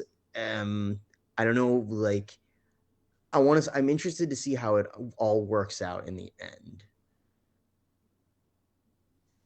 Yeah. Yeah. So we move forwards to the second row. Hey, halfway there. Whoa. We talk about the Dons. And it has the Pokemon trainer, its trainer from PSG. Pocket Monster. Pocket Monster trainer. Yeah. And we have the tried and tested Sneasler Lele combo, which I absolutely blundered at the start of last season until I got the groove of it. Masquerada to boot, very, very good offensive mon. I think like it's absurd to think that it went to round 3 and that like didn't get much notice at first, but triple axel, knockoff, flower trick, U-turn, play rough. Its coverage is insane, and it gets stabbed on every single of these. The first time it's used it's annoying. It's also very fast. So this one is very solid. Flower trick especially, like, and should crit grass 70 base power and should good move work. What the hell? We have Iron Crown, which is the resident steel type for the Lele Sneasler combo. You kind of want a steel type in your team with that. Iron Crown really good on that end. We will see how strong it is in drafts. I've not seen it perform well so far in OU or Monotype, but I think like the base idea of the mon is really good. I think like the current meta games are very tough for it, but I can see it work well in draft leagues. Swampert, like probably one of the most like known stealth rock, flip turn. You have EQ, you have Raw, you have Waterfall. You just do what you want, basically.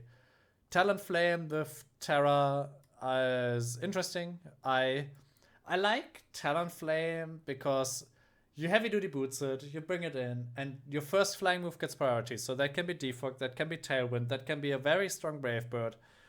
You pick and choose kind of what you want to do with it. It can be a defensive set, offensive set. It also has Flame Buddy if you want to be annoying with a defensive set. Then Regieleki, which as soon as the ground type of the opponent is dead, this thing goes in. It also can use Terra Blast, even if it can't use Terra type. So you always have an 80 base power special normal type move, which is kind of nice for it. Really assisted by the mechanic of this gen, honestly.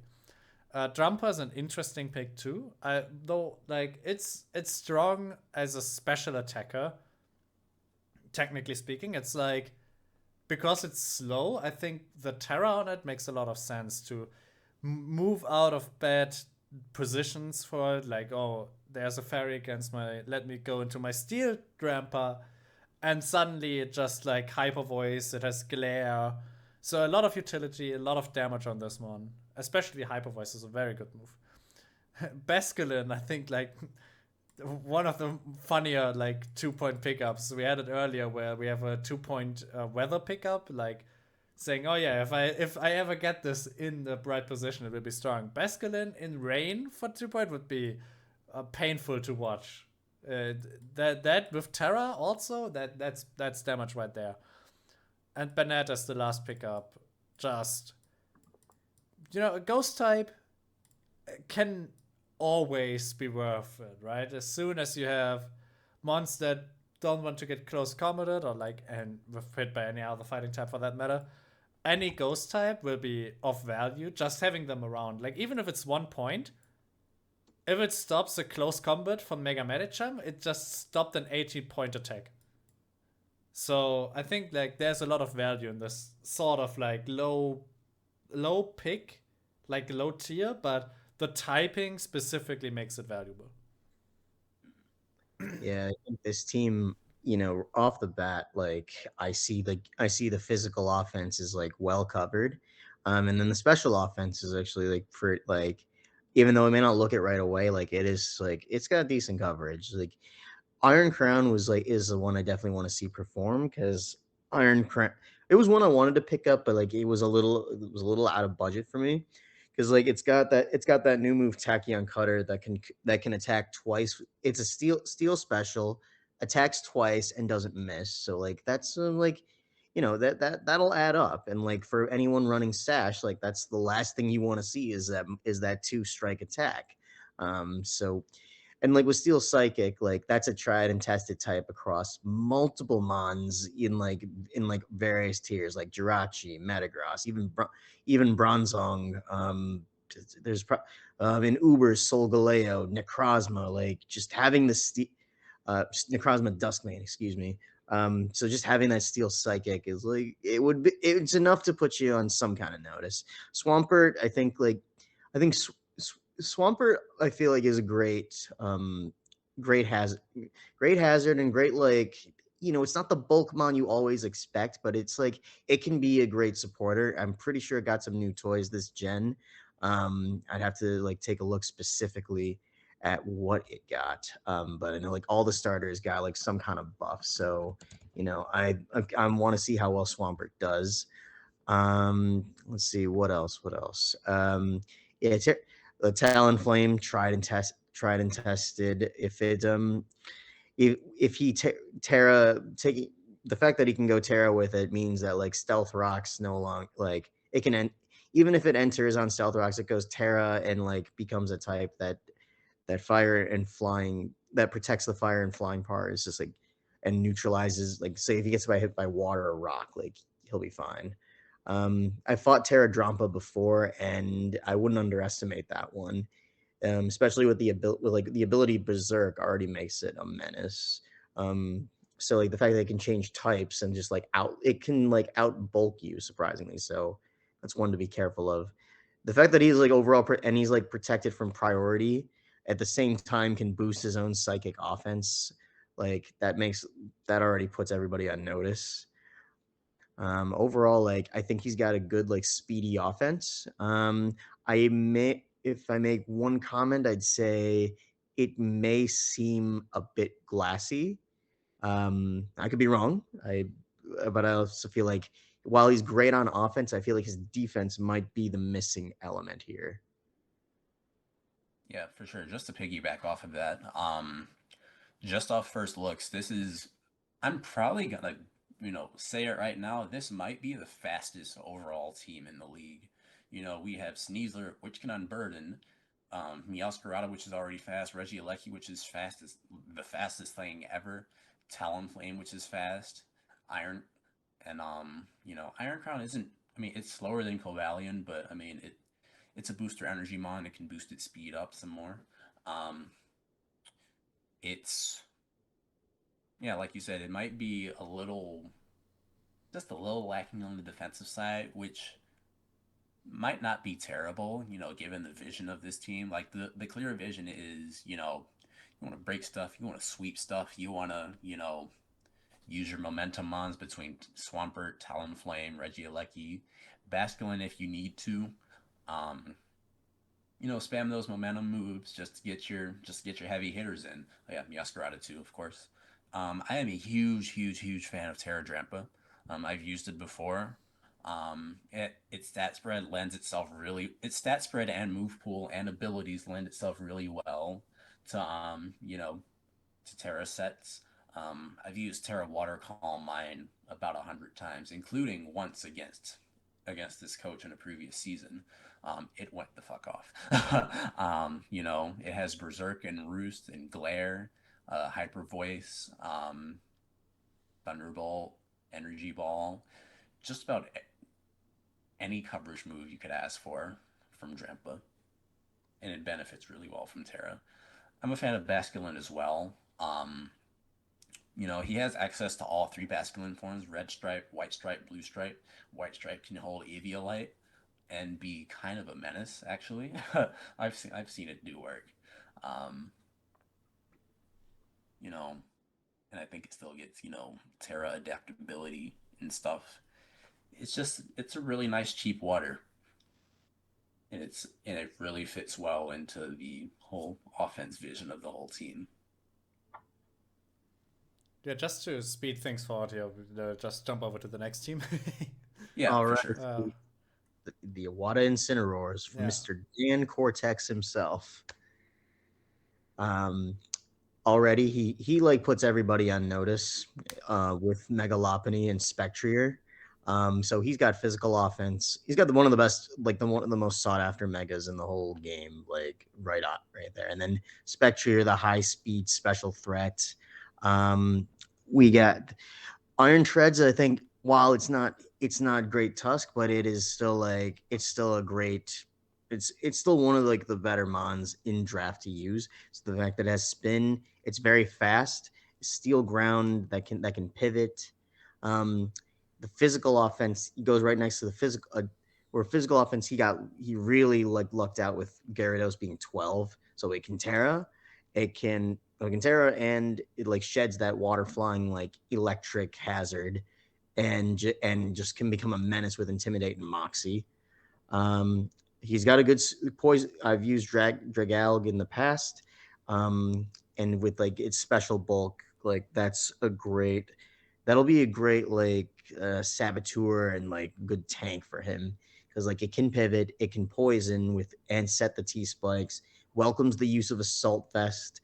Um, Reuniclus, he's got that regen option with which good bulk option as well.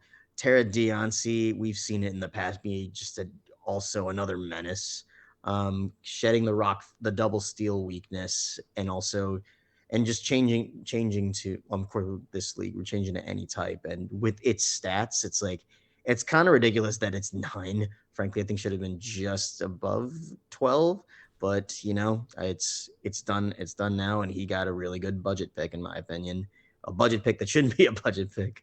Typhlosion being a tried and tested breaker with a classic eruption. If he had made this his Terra Captain, I think he would have been able to hit a lot harder, but I understand that he like the other stuff that he picked, and the use of his points. So like much respect to that, because the next one, Lurantis, being able to change, even though it's not a double type, being able to change into a different type and adapt, with contrary, and like just be and turning into a sweeper if used correctly, like is always like something to watch out for.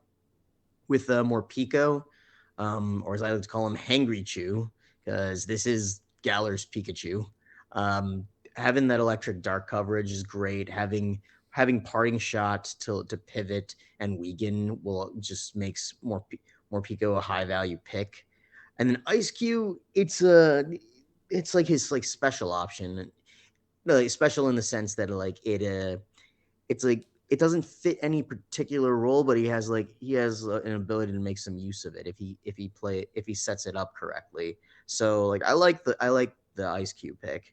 Um, Overall, I think his offense is ridiculous, and I think his defense is like I think there's some good options. I think there's enough. I'd say there's enough defense.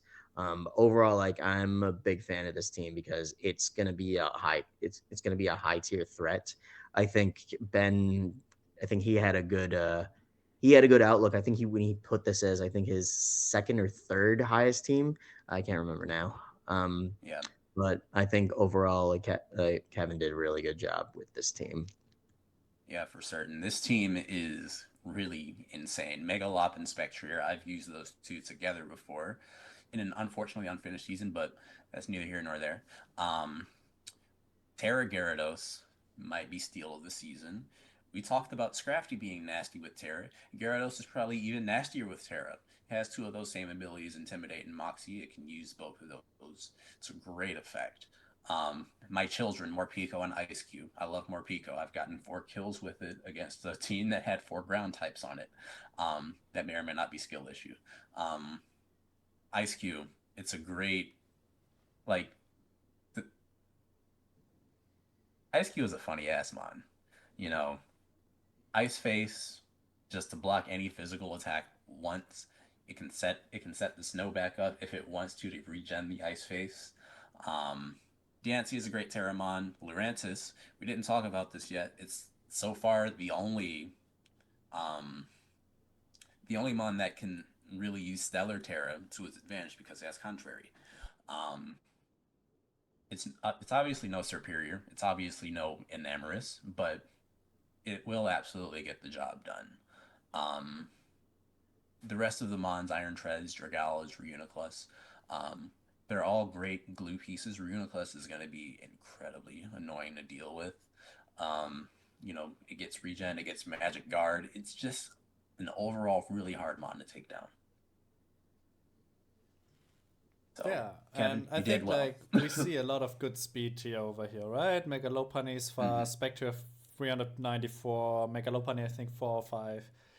Mm-hmm. Uh, you have Gyarados, which funny enough, Gyarados is like an offensive and defensive option. Remember, like Intimidate, T-Wave, like Mm-hmm. Gyarados has been a very common thing in OU, in monotype, in drafts, so it can be very flexible on that regard. And Yeah, for certain. Dragagi is like one of these months where it's like it's annoying to deal with because it hits hard with adaptability and gang shot, sludge wave, depending on what you want to hit, right?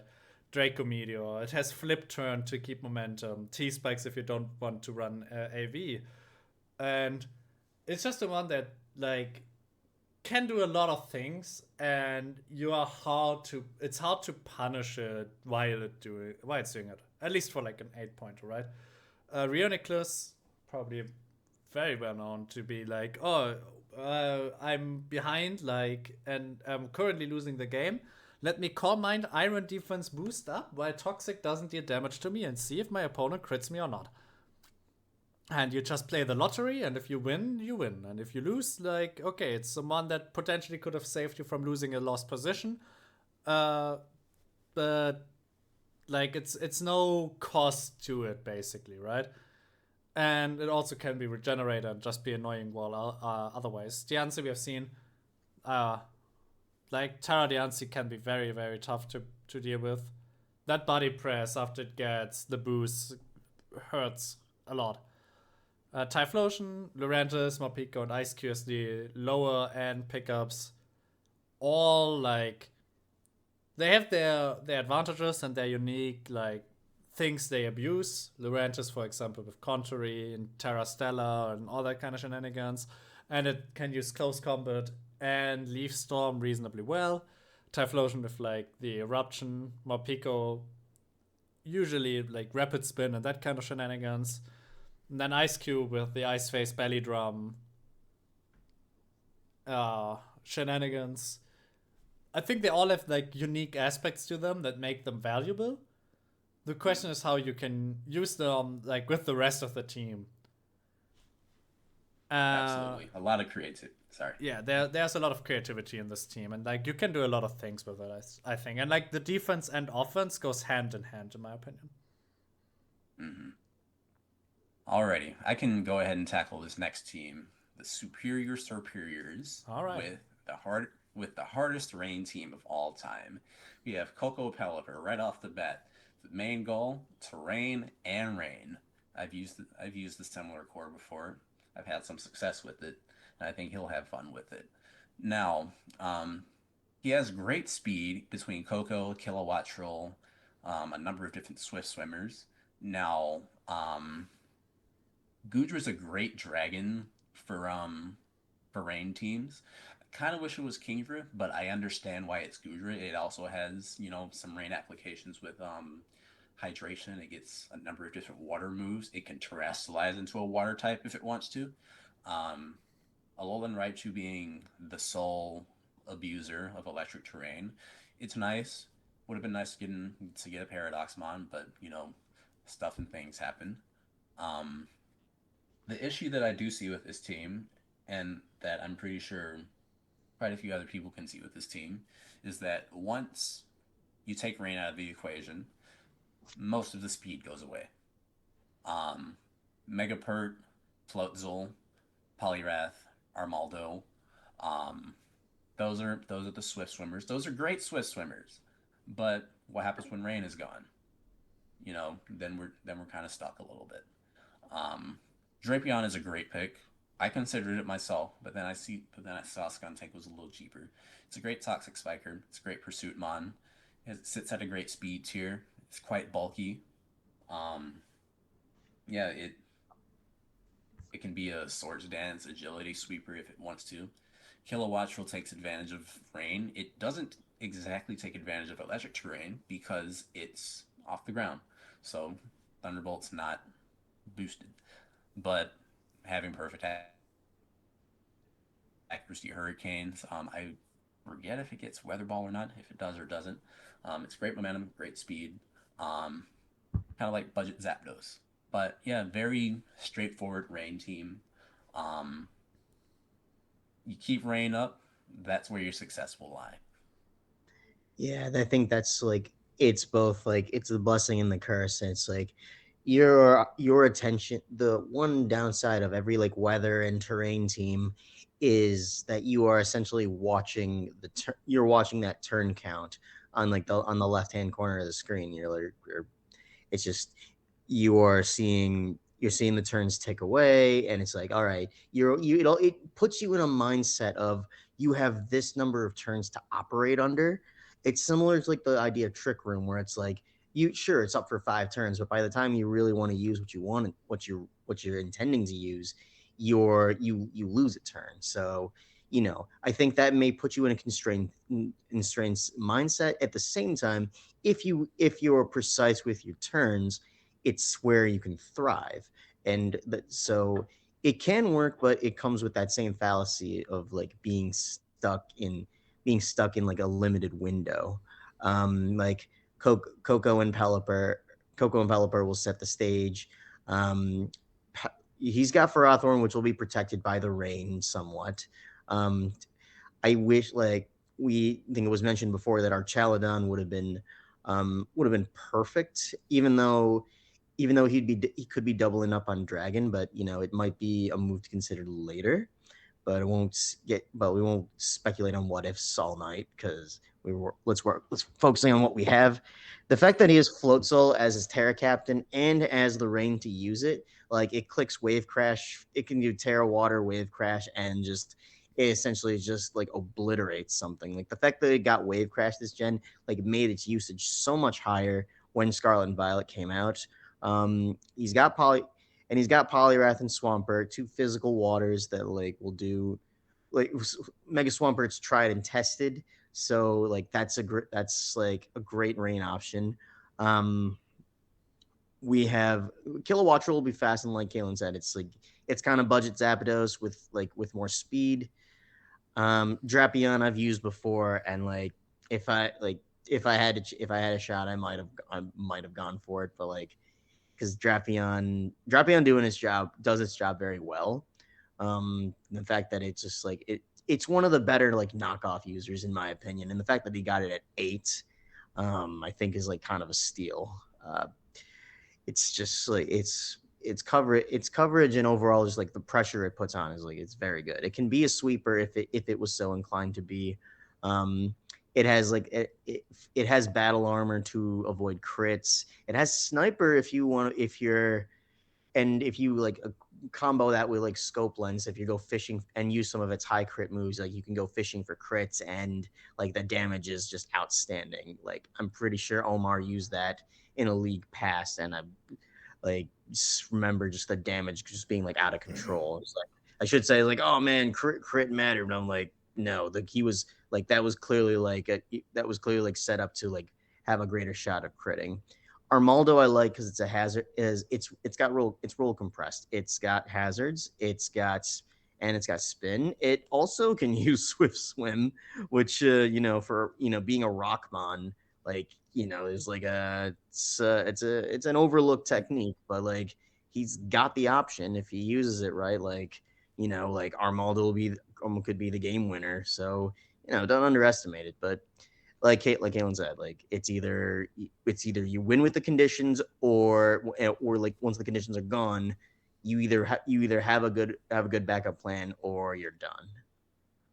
Yeah, and shout out to Aaron, a good friend of mine, who made the meme dream team with me, where we used Iron Defense, Rest, Hydration, Rain, Gudra. With body press. That hurts. Body press Gudra in rain with rest is kind of funny because its special defense is so high. So Iron defense really actually works on it pretty well. Wink, wink, wink. You might want to try this tech, wink. Yeah. A Caledon would have been insane for this team. A Caledon Rain is like OU staple right now. I think there's very big cojones to pick 4 water types with electric terrain. There's some massive, like, I will just still win no matter what you click type of energy. My man said, nah, I'd win. Yeah, it's incredible. Like, there's some big energy here. Yeah, literally, it's either I'm gonna win or my team is being enabled to be turned into a gigantic fish fry. And yeah, I like the team. Drapion was one of the suggestions I gave him when we talked about his draft because it's like very cheap for a very like roll compressed mon, right? With knockoff pursuit, T-spikes. Have a good special defensive like dark type that you can also use offensively. It's a nice one to have.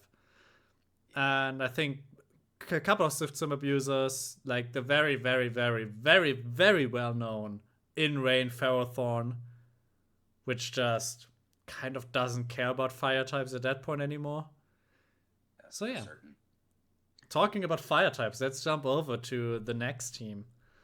Oh boy, who the hell drafted this? The very first mon, headline news gouging fire, which I can't say enough. That month's heat crash is one of the funniest things you will ever see in your life. Like 590 kilos in weight. It just goes heat crash in sun with like choice band and one shots like even water types and dragons. It's kind of absurd. Paired with one of the best fairies in draft leagues with Mega Deancy, which is very fast and like something that is often overlooked in this type of situation. Like Mega Deancy, oh no, I will die to every steel type in the game, and Gouging Fire just comes in and is like, yep, a bullet punch deals like 7 damage because I have 121 base defense. Look it up, it's actually correct. 121 or 131. It's one of those. Mega Deancy with like 350 speed maxed out. Very good, like offensive spread. Hits mixed too, which makes it much more annoying to switch into than you would expect. Paired with Zapdos. Zapdos has always been good. Will always be good. With Heatwave, Volt Switch, Hurricane. You can even use Weather Ball against some of these teams and turn their own weather against them. Like, imagine you face the Rain team and you just go Hurricane Weather Ball against the Rain team.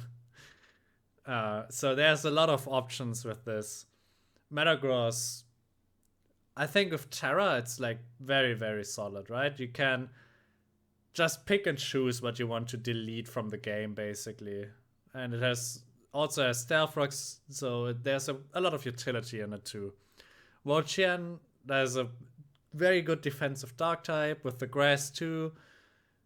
I think it falls under the radar because there are so many of these new mons that just overshadow it in its roles. But it's pretty solid, honestly. Like, it just takes hits very well, and then Leech Seed heals back up. It also, because it's a dark type and a grass type, has a lot of good resistances, like water resisted, psychic immunity, ghost resisted. So it's pretty nice. Vaporeon, like, probably one of the best wish passes in the game. Just wish, and then you go switch out with bait and pass. And because its base HP is so high and wish bases its half of the HP healing based on the user, you basically heal full life most of the other months, right? So very, very solid there. Also, a mon that has quite the utility with it. Hits incredibly hard itself, by the way, because special attack is one of its highest stats, and it hurts. Scolipede to speed boost sweep teams and has spikes and T-spikes. No Terra on it is kind of sad because imagine if it would Terra Rock Slide / Stone Edge EQ Megahorn Poison Jab, it also has the SD with the speed boost. It's incredibly annoying to stop. Once it gets going, it really gets going. Surf Edge, which it's a fun one. I like it. Sword Dance Close Combat, you can't switch into that, so you have to stop it before it gets too late. First Impression also on this one, by the way, right? It's a fighting type that literally one-shots most psychic types. Just First Impression and they are gone, and you're like, okay, I guess my mon is dead. And Renarigus, also another, like, I think this also gets T-Spikes and Stealth Rocks. And it's a Ghost type, which blocks Rapid Spin for itself. So that's an annoying one to begin with already. So I think overall, very well balanced draft with like good offense, good bulky offense with Gouging Fire, Metagross, Zapdos, which is more bulky but can be played offensive. And then the defensive backbone of, like, again, Zapdos, Swatchian, Vaporeon, and Renarigus. Yeah, absolutely. This team is absolutely balanced, balanced to a T.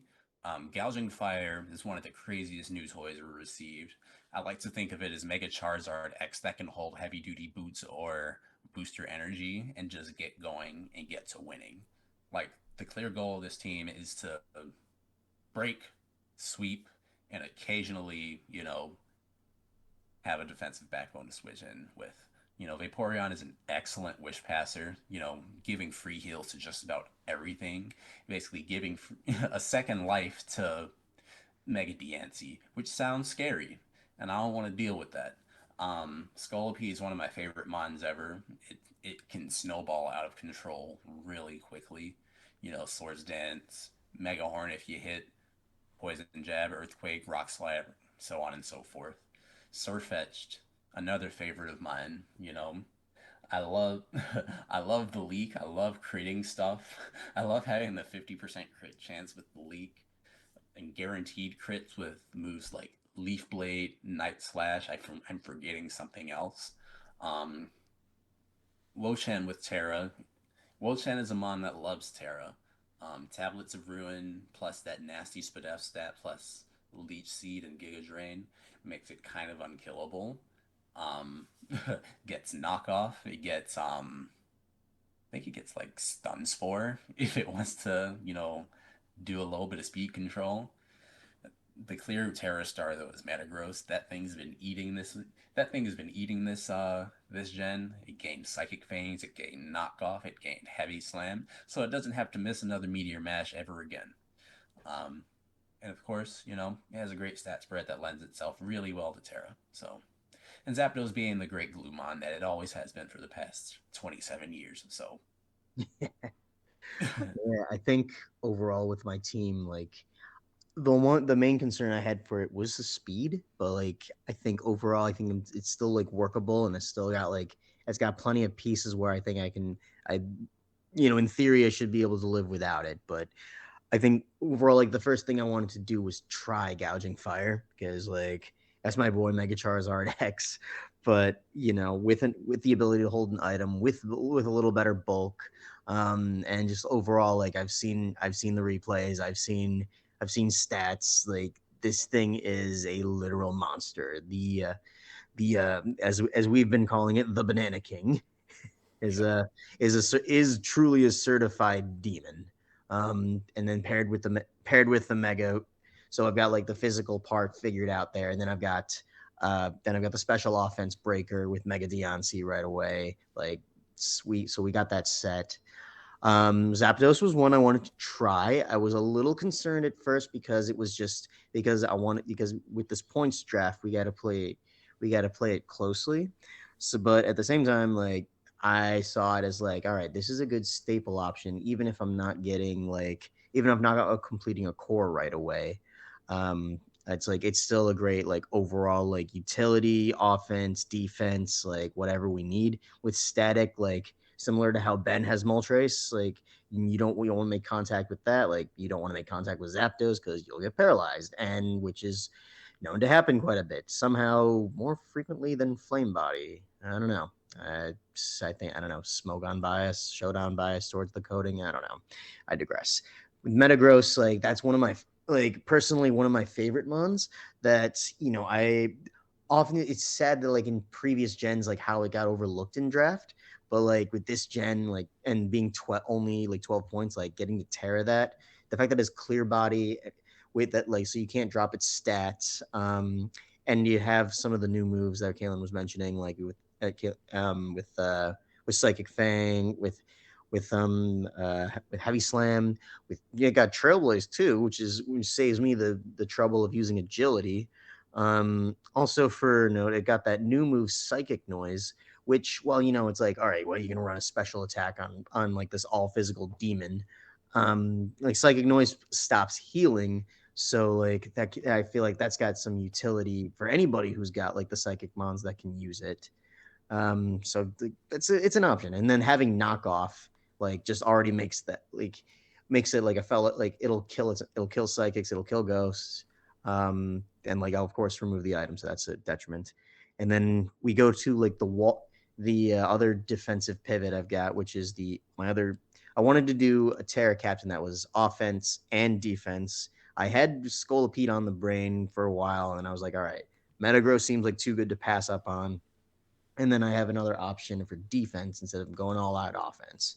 Um, with the live reaction, as we well know it as, um, having the grass and dark coverage, like having those types added, plus having like the not having access to knockoff and its own move ruination, to like take half of their enemy HP off the board while being unkillable is just like it seemed like too good an option to pass up on, and it was only 10 points.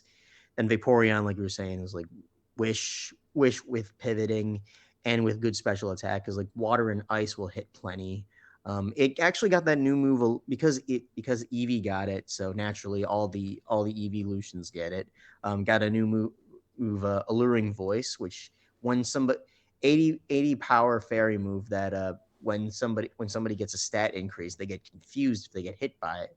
So it's like in the right situations, like a confusion can be the difference between winning and losing. So you never underestimate like a move that confuses. It's like kind of what we said with Pecharunt earlier. Like the fact that it can confuse on its like multiple poison moves is like it should not be overlooked with those kind of stats. Like Vaporeon is like in a similar vein where like Pecharunt's like very defensive. We have Vaporeon with all of its bulk. Scolipede, like I said before, like I was sad I couldn't Terra it, but I was like, it was like weighing, it was like an option. It was a 50-50. It was like, it would have been my next Terra Captain if I had the budget for it. But I'm excited to use it because it's got my favorite hazard T spikes. It's got spikes, and it's got a good number of other coverages. Surfetch, the one thing that you two forgot to mention is because it has Scrappy. It won't there's if you let Surfetch get an attack off, like you can't switch a ghost in on that. It's like you're getting hit by that close combat no matter what is Sableye or Spiritomb at that point, if other than, well, actually it's a ghost, so it's already dead, so that's kind of that's kind of a moot point. But On top of already having knockoff. on top of having knockoff, yeah, the move coverage is insane. Like you were saying, Leaf Blade, Night Slash, the first impression, Brave Bird. Brave Bird, yeah, being a bird. It's I wish it got Terra Blast, because that could have been a very easy Terra Captain right there. My offensive one, again, budget, gotta points are points. What are you gonna do? And then Runerigus, it's it's I always say it should be a rock ghost, but like I didn't design it, so what do I say, right?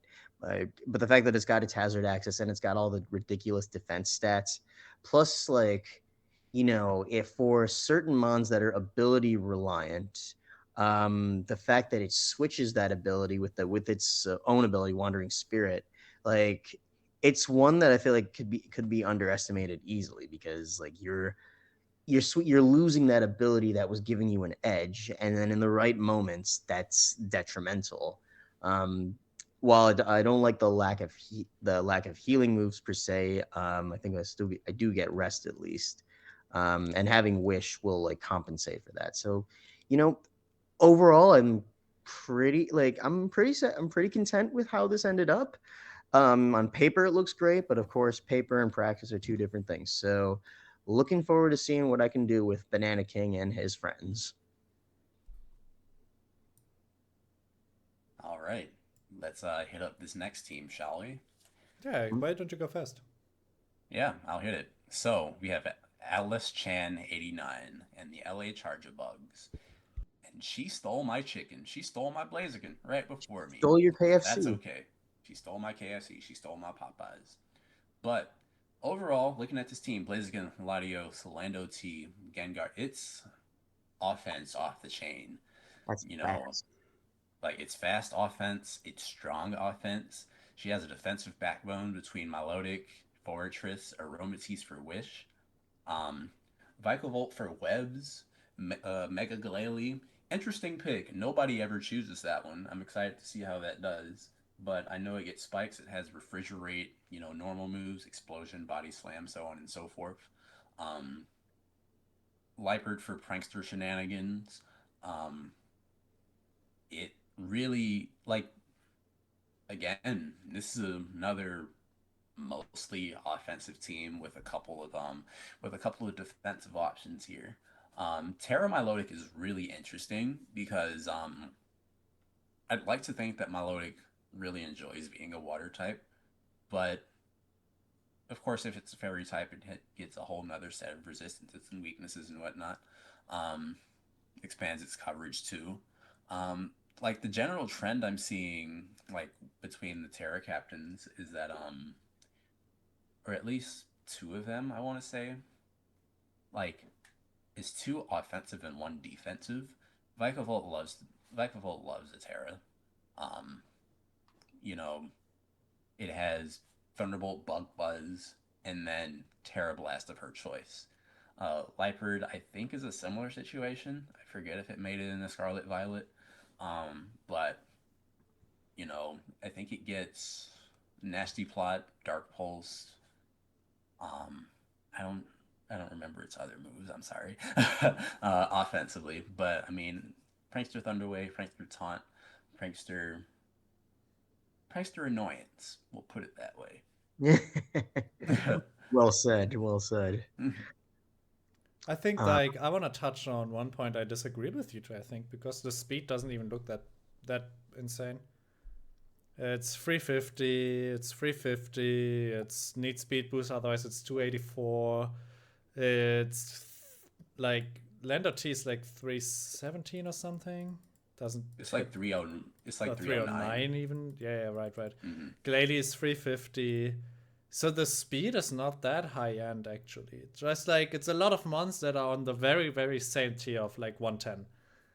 Mm-hmm. But it's in itself the speed. There's no real insane speed control, like no 400 speed control type of mon, right? Yeah. And even like 350 is no longer this insane speed tier. Like there are a lot of mons that are faster than 350 these days. Mm-hmm. But outside of that, like Blaziken can, like a well-placed Blaziken can win every situation. It just comes in and you're like, well, let's pray I guess correctly against what it's going to do. Because after 1SD, this one hurts a lot. And speed Not to boost mention, is keeping it going. not to mention web support with it. Yeah, web support is a big one for this team. Yeah, Latios, little talked about fact about this last DLC. Luster Purge is an insane move now. It still has its 50% chance to drop your special defense, but it is now 95 base power. It's literally a glorified psychic. Yeah. Better than It's Psychic. insane. Lando T is before we had Gen 8 and especially Gen 9, Lando T was the king of draft leagues. Every single draft league, first pick, first mon was Lando T. can Because confirm. it's so flexible. It's Yep. so flexible. Defensive, offensive, special moves, physical moves, setup sweeper. It does it all. So it's a great pickup. Gengar, we talked about how Pecharunt is the second ghost poison. Gengar, the offensive version of the two. I miss the times Gengar had Levitate. It was so much more respected back then. But it's still a great mon. Lots of coverage because it's a Gen 1 mon. Every Gen 1 mon has absurd coverage. And decent damage and like great flexibility on it, right? Melodic and Fortress and Aromatisse, like these defensive mons that assist the team in just keeping going. Fortress also with Rapid Spin and Spikes of its own, and I think also Stealth Rocks of its own, and I think even T Spikes of its own. So like, Yeah. it kind of does it all. And Vikavolt with, obviously, as we said, Sticky Web. So you kind of want to remove these hazards from that team, or run like 6 heavy duty boots. Your choice. Because one thing is, I don't think it's worth to run that many knockoff mons, even though Blaziken I think can run knockoff, Lando T can run knockoff, and Liepard should be able to run knockoff. Like, Yeah, you they don't all- want to run all the knockoffs all the time, right? And also at the same time, if the opponent has one dedicated knockoff observer, you kind of just don't get to use your hazards that much. So heavy duty boots can be annoying. But it's still like a very, very solid team. And Gengar, because it lost Levitate, remember, it removes T spikes on your side. So there's the value of the grounded poison type again. Yeah, I think overall Alice I think did a very good job in like picking up very like important maybe not staple but like very like key play actually yeah the key players in the right moments. Like she's got the hazard game pretty much filled out. She's got the momentum game like sufficiently filled out. I Latias with think flip turn. Latias, yeah. Oh my goodness, what were they thinking? I think it lost Mystic Fire, but then it gained the flip turn. So it's like, did you really lose anything? Well, you did. You lost like the Steel Killer, but moot point. Um, with the physical offense being what it is, like I'd be nervous to play that team. And with Vikavolt, once again we invoke the favored Terra. Except in this case, it is It is already electric with Levitate, and so you just turn it into something with zero. You remove the fire weakness, and you just straight up go, and you get a bigger boost to the electric damage. So like you turn it into an electric cannon. So smart Terra choice, in my opinion. Mega Glalie is interesting. I think maybe I've seen that drafted once, if at all. It's we'll see what the user does, right? Aromatisse I think is a good budget wish pickup, so is like good on her to go fishing for that later. A bit, it's what we always like say, like prioritize a fairy and the steel early on if you can, because the best ones are there. But if you play it right, like you can find good budget picks down the line. Um, Lightbird with Prankster, I think is gonna be a good assist for everyone else, because like Blaziken, Latios, Lando T, Gengar, like those first four are just like they are tried and true like demons from like almost every generation. Like Gengar's been relevant since the dawn of Pokemon. So like that's one thing. And then like Blaziken being having speed boost, and then like being banned to Ubers for a time. Um, Simisage is interesting. It's not necessarily the grass I would have gone with, but I'm like keep an open mind. You see how they use it. So overall, it's a draft to definitely watch out for, because there's lots of good pieces here.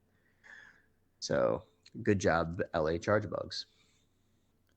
Yeah, and if we look over to the right of that team, we see Oh a team that will God. be interesting because this team has some things that I remember vividly being like historically insane. So first of all, we have Mega Alakazam, which probably should have been an 18 pointer, maybe Oh, even a absolutely. 19 pointer, depending. But Mega For sure. Alakazam is a speed demon with a very, very insane special stat. It's sort of hindered by its low physical defensive capabilities, but you really don't want to stay into physical attacks anyways. And usually you just outspeed them anyways and kill them before they kill you, right? It's the Mega Alakazam, like the I have eaten 5 ice creams simultaneously. What can you do? Type of deal. Urshifu I Single see. Strike has been always known to be absurd, right? The sucker punch of this one hurts like a truck. And remember, like, people say, oh, it got nerfed this gen. No, it didn't. Oh, it lost a couple points of base power, but it got Sword Dance. Where's the nerf in this? It got Sword Dance to wreck shit even harder. And it's so tough to switch into, especially because Fighting Dark is one of the best coverages there is in the game. It's so painful to switch into this one. It hurts so much.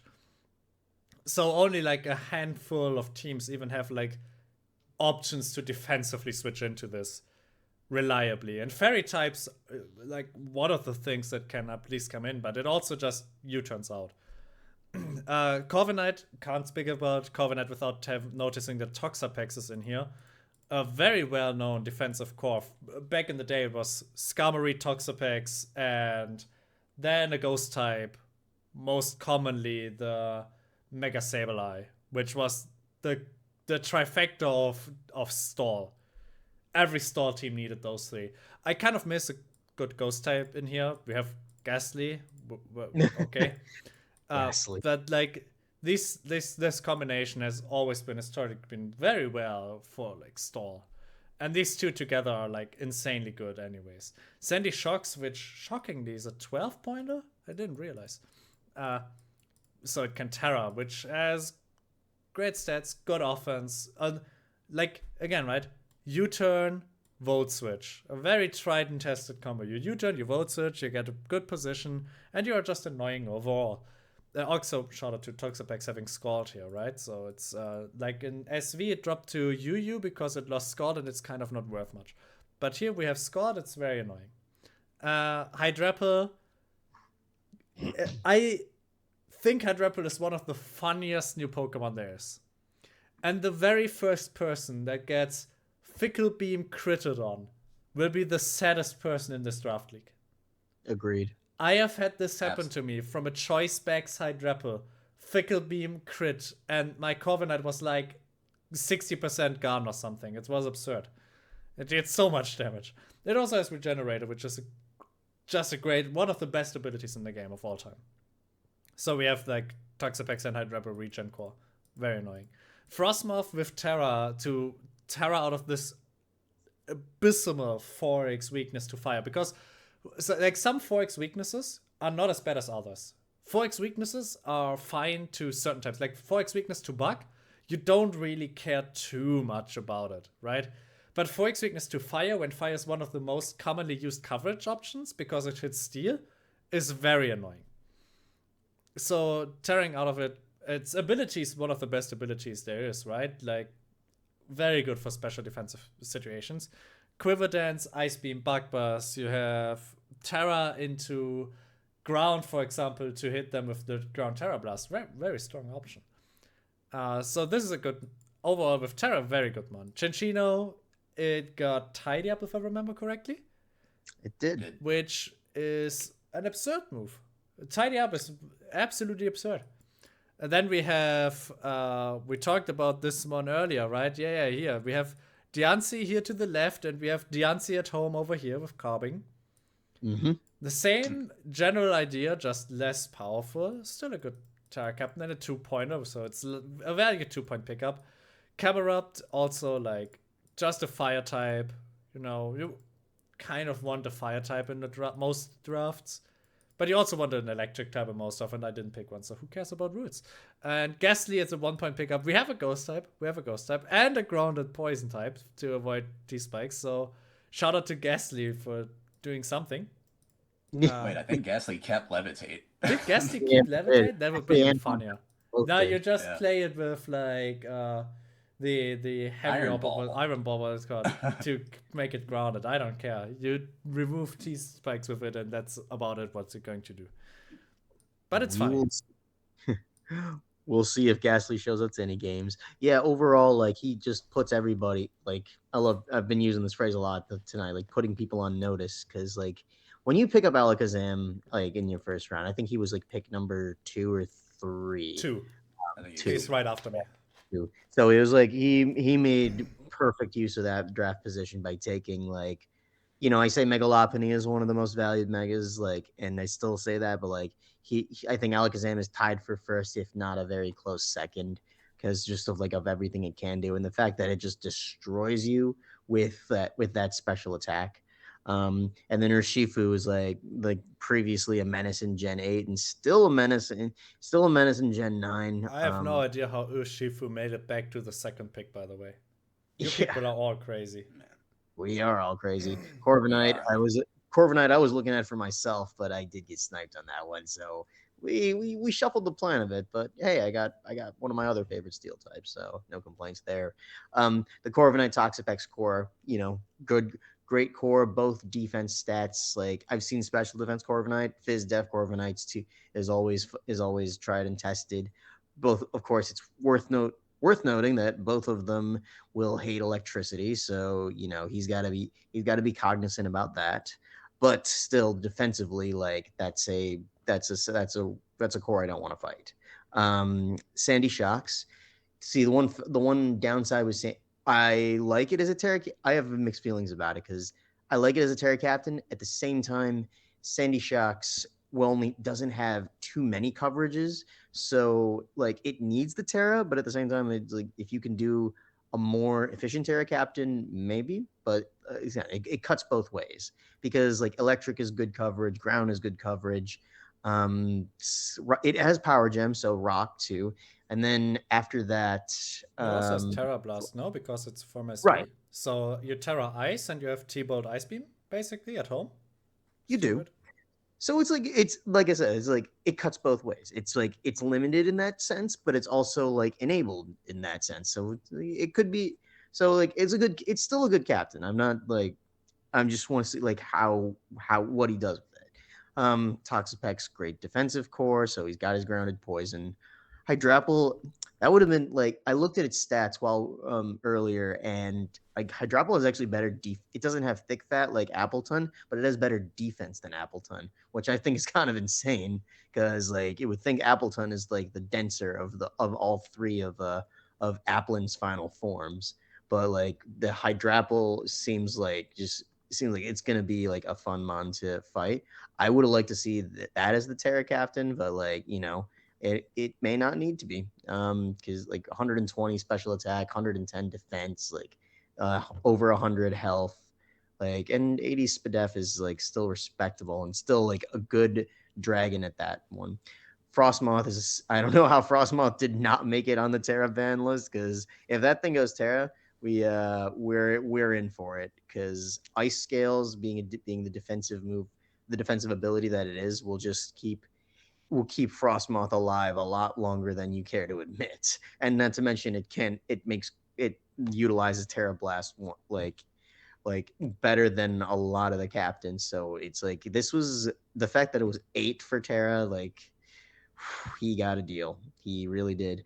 Chinchino is interesting because Chinchino has both skill link and technician, but as you know, this gen we got the fun little item called loaded dice. So all of your multi-hit moves will hit 4 to 5 times for sure.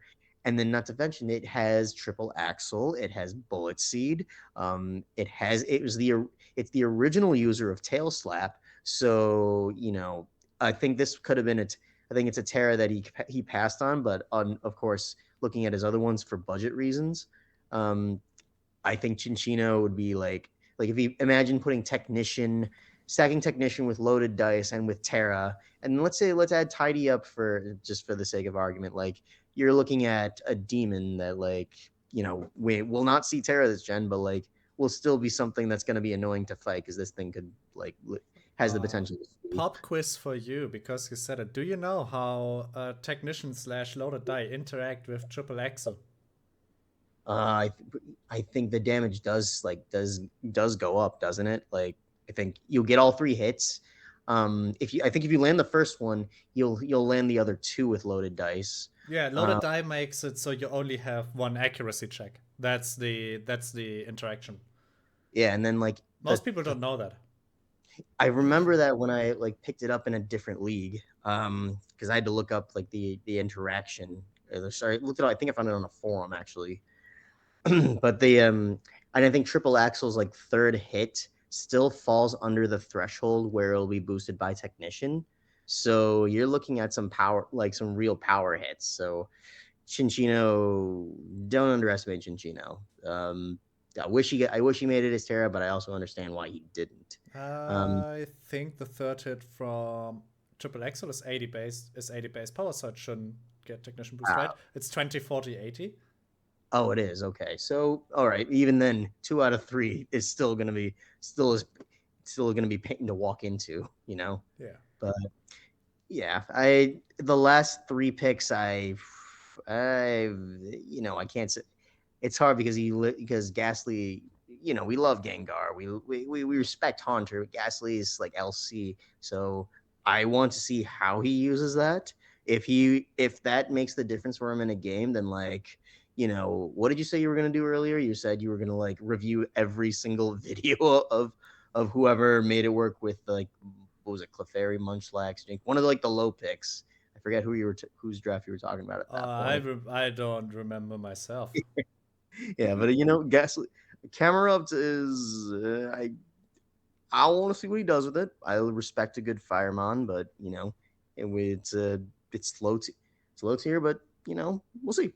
Um, staying cautiously optimistic about some of his other options. But overall, like pretty solid draft. Yeah, I'd agree. He has all of his pieces in order. He has, great speed with Mega Zam. Um, Kind of a huge gap between Mega Zam to Cincinnati to Sandy Shocks to the rest of his team. Um, but the rest of his team has the bulk to make up for it between Pex and Hydrapple. That's a nasty regen core. Um, I like to think about like Pex Tang growth, but I think this might be a little better, honestly. Um, Excuse me. Um, Corviknight, Toxapex, Hydrapple. Like Hydrapple just eats all the ground and electric moves that that Corviknight and Toxapex might be scared of. So, not looking forward to that. Of course, Mega Zam being the cannon that it is, probably the best Mega, especially for that price point. 17 is dirt cheap for it. Don't care if it can't nasty plot. It doesn't even need it to just be a straight up cannon. Um, Single Strike doesn't have any switch ins unless your name is Shelmet. If you know, you know. Um, yeah. Otherwise, this might be a contender for like top 5 team. I think like he has huge damage potential, huge bulk potential, huge win con potential between Frostmoth, um, some Carbink sets question mark. I know it's not Deanty, but I'm not entirely familiar with its game. I know it gets rocks. I know it gets Moonblast and stuff. I have used Camera Up to 1 time before. It's a great. Mm, I don't know if it's a great rocker. It's a budget fire type. It's a It's budget a fire rocker. type. We'll It's say one that. of the rockers It's a of all rock. time. It's a rocker. It gets rocks and it's a ground type, which you already had in Sandy Shocks, but one more doesn't hurt. And Ghastly's just a little dude. He's Orb. dude. All right. Okay, On to the next team. yeah, All I'll right. handle that. Mr. Za 1580, Mr. Good Days are back. This is a crazy team too. Chi-Yu, Landorus, Terra, Regidrago, Iron Hands, Tapu Bulu, Aegislash, Mega Kangaskhan, Tentacruel, Electrode, and my goat Shedinja. um, so right off the bat, that's some huge special offense with the first 2 picks, Chi-Yu and Landorus. They're both roughly around the same speed, 100 and 101. They're insane special wall breakers. Reggie Drago, Steel of a Terra Captain. Um, Dragon's Maw plus Terra Dragon move will melt anything that's not a fairy. And if they are a fairy, you can Terra Steel, Terra Blast, or I think he gets Iron Head or something. I don't know. Um, like that's more or less all it needs. It gained Earthquake this gen, Earthquake and Earth Power, and I think Flamethrower, like it just got its coverage expanded really nicely this gen. Iron Hands was one I was considering, but then I decided against it. Very thick, very, very, very, very, very thick. Quite hard to take down on the physical side. It can use an Assault Vest set pretty well. Gets back so much health with like all of its Drain Punch sets. In a similar vein, so does Tapu Bulu, obviously Horn Leech. Great Terra Captain too. Obvious Terra. It can't Terra Blast, but it has the move pool to like kind of make some Terra types work. Like Terra Fighting Close Combat, Terra Ground High Horsepower, so on and so forth. If you want to be a nuke, Terra Grass Woodhammer. Aegislash kind of had a little bit of a fall from grace. Goldango's the clear, better Steel Ghost type. But that's okay. Aegislash can still work. King Shield's still annoying. Can run Storage Dance, Autotomize, Weakness Policy. Can run physical or special, choice band, choice specs. What's that sub-toxic gyro ball set? It's pretty nasty. Mega Kangaskhan, we're taking it all the way back to X and Y with these two. Parental Bond has been nerfed, and if Mega Kang coming, Rocky Helmet time, can't protective pads, but it's still quite strong. 100 speed, nowadays it's not spectacular, but it makes up for it in Fake Out and Sucker Punch. Still gets that nasty power up punch set. Tentacruel is a great rapid spinner. Tentacruel is a great rapid spinner. Grounded poison type sets T-spikes. Great Spadef pivot. Would really enjoy a Wish Passer, but I mean it can work here.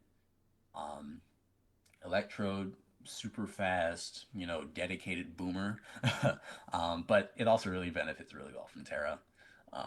Giving it Bolt Beam coverage with Terra Blast, can set screens, it can go boom, I think it gets taunt. If you really want, it can be like, some flavor of Weather Setter. I think it's kind of underrated. It's a cool screen setter too. Then Shedinja. Just blow on it and it dies. Just kidding. 1 point for 1 HP. Yeah, for real. But what have Shedinja and Kalen come to in common? Just blow it and it dies. Wow. Hey man, there are kids listening to this. God damn it. Oh my god, we say a lot of crazy. Yeah, I mean it's a cool Wonder Guard mon. I mean, it's unfortunately weak to almost everything because Bug Ghost. We're glad it can't Terra. We'll say that. God. Much. If it got Terra Electric Balloon, and you win. There's this. That's that, like, I think, what was it, like, somebody pulled that off in like Gen 6 or Gen 7 or something. They figured out a whole combo to turn Shedinja into a Terra or into an electric type, and then just like, I think it just like it blew my mind watching that. Yeah, Shedinja, by the way, fun fact, in national decks anything goes. Oh no. A tier with like Koraidon and these kind of mons. You have Shedinja also. Because of the set with Balloon Terra Electric. Yep. It's funny. Yeah, fun fact about Chi-Yu. There's one of my favorite pastime activities. It's the Chi-Yu Will It Live calculator. You just see Chi-Yu. It's always choice bags in the sun, Terra Fire, Overheat. No, right? All these typical max power Chi-Yu kind of shenanigans. And on the other side, you have very, very, very different ones, like a Blissey, like a Chansey, like a Quagsire. And you have to say, will it live or will it die? And if you have to build chains, right? And the longer you go, the more difficult it becomes. And then you have some very funny cards where it says, min damage 125% on a water type. And you're like, okay, this one looks very fair. Mm-hmm. It's amazing that it didn't get banned, that like, the Chi, that this is allowed, but Chi and Pao is not, but at the same time, both of them are just absolutely absurd. Yeah, Chi and Pao is so much faster. That's a bigger issue, honestly, at hand. Chi-Yu, insane special wall breaker. Landorus has been on a roll for like basically ever. Earth power, step, earth power, life orb, sheer force is absurd damage. Mm-hmm. You have And Raging if it wants to be Drago. risky, oh, if it wants to be risky, it has that new move, Sandseer Storm. You know, Oh yeah, if you Yeah. want to 100 not deal power. damage, yeah. Yeah, if somebody Yeah. who wants to, yeah. Except we know somebody who used the heart of the cards to land all of his Sandseer storms, and then decided, you know what, maybe I'll play it safe and throw a little gravity up just so I can bring it home. But was hitting them blindfolded. Like, come on, I need that luck. All right. Regidrago, absurdly strong, like wall breaker with Terra and Dragon Dance options. A bit hindered by its like suboptimal speed, but it's solid. Tapu Bulu, another a great wall breaker. Like this team has a theme to me. It's very slow. It's a very slow team. But Chiyu, Lando, Regidrago, Iron Hands with Sword Dance to some degree, Tapu Bulu, AG Slash, Mega Kangaskhan, they are all incredible wall breakers. Any defensive team trying to go up to against this has to find like the best offensive answers, because defensively speaking, you will never answer this team. There's too much going on. There's too much raw power in all of these mons. Yeah, that's what makes this team kind of ridiculous. The fact, like, you hit it on the head pretty much. Like, it's slow. It is, but it is also like it's got the bulk and it's got the offense to back it up. So you're gonna be playing the bulky offense. You might be a little like tight on recovery, but if you do your job right, you don't need it because it's like the argument I would make with Excalibur using Glaive Rush. It's like yeah, you're gonna take double damage the next turn, but if you take them out in this turn, you don't have to worry about double damage because at that point they're just dead. Um, the thing is the like Chi having the fact that he took Chi Yu right away. The fact that I think he was the wheel pick, wasn't he? So the fact that he got one of Scarlet and Violet's first bans, like we're talking like Palafin, Shin Pao, among and Annihilate. Yeah. Yeah, like and Chi Yu was right up there too, because like I first I finished playing the game and then I went on to play Showdown. Once I found all the mons in the gen, and like by that point, Chi Yu was already gone. Like Chi Yu is just ridiculous. Um, and yeah, you're right. The speed makes it an issue, but I think like I think if this guy does his job right, like we're gonna regret allowing Chi Yu even into the tier, let alone at 18 points as opposed to 19. But Reggie Drago, I'm interested to see how well he uses that because having Terra Blast, having the ground moves, I think is going to change. It's like it's going to let him bypass that like the steel resist and then the fairy immunity a little easier. Not to mention that like if he picks the right one, he can. I want to see him use. I was like interested to see how well like when Reggie Drago was first released with Dragon Energy, how well that gets utilized. But like like he's gonna be like you're only limited by your imagination, right? So let's see how well he uses it. Um, Iron Hands, I had my eye on as well because of like the fact that it is an extremely dense like electric type, and also with the benefit of being a fighting type. Plus, it got that new move, the electric type jump kick, Supercell Slam. It can miss. It can Banana Slammer. banana slammer. This thing, if like that's a base 100, like even if it has an accuracy issue, like the fact that you get a base 100 electric move on a physical mon, like that's just like that gave Luxray a little life, that gave Electivire a lot of life. Like the fact that it has that and doesn't need wild charge. So let's say if you're this if our friend here, Good Days Are Back, watches this video, like he could be like, all right, I see a Lando that can use gravity, and I can see an Iron Hands that can spam this move. So remove ground threat, set gravity, go to Iron Hands, and get two Supercell slamming. Don't But forget, it's or only 5% miss chance, so it's not even that bad. Yeah, but if you miss, you're gonna cry. Yeah. Remember the days of Lopunny and Mega Lopunny and Mega Medicham only being able to use high jump kick because as soon as you see it bank left from on your screen because he's like it's pivoting. like you start crying because that was your whole game plan. And you're like, all right, let me not miss this high jump kick. Let me not miss this high jump kick. And next thing you know, you lose 50%. Tapu Bulu, I was surprised that, like, I wasn't looking for it, so like I didn't even notice that it got 11. Like the fact that it's the only Tapu to get that, so and being able to adapt and get rid of that the steel weakness and the double poison weakness, especially with like the number of threatening poison mons that we have in this gen, like that's gonna be like he could use that in a clever way, I think. Aegis Slash, good defensive to offensive pivot, even if it did get a little nerfed. Mega Kang, bring your Rocky, don't leave Rocky Helm at home. Tentacruel was a poison mon I was looking at because of spin and T spikes and this like bulky water. Also worth mentioning that it has one of the few mons that has the ability Liquid Ooze. So if you had thoughts about trying to get neutral damage off the Giga Drain, or try to hit it with Leech Seed, you're going to not want to do that because instead you're just going to hurt you get hurt from the Drain move.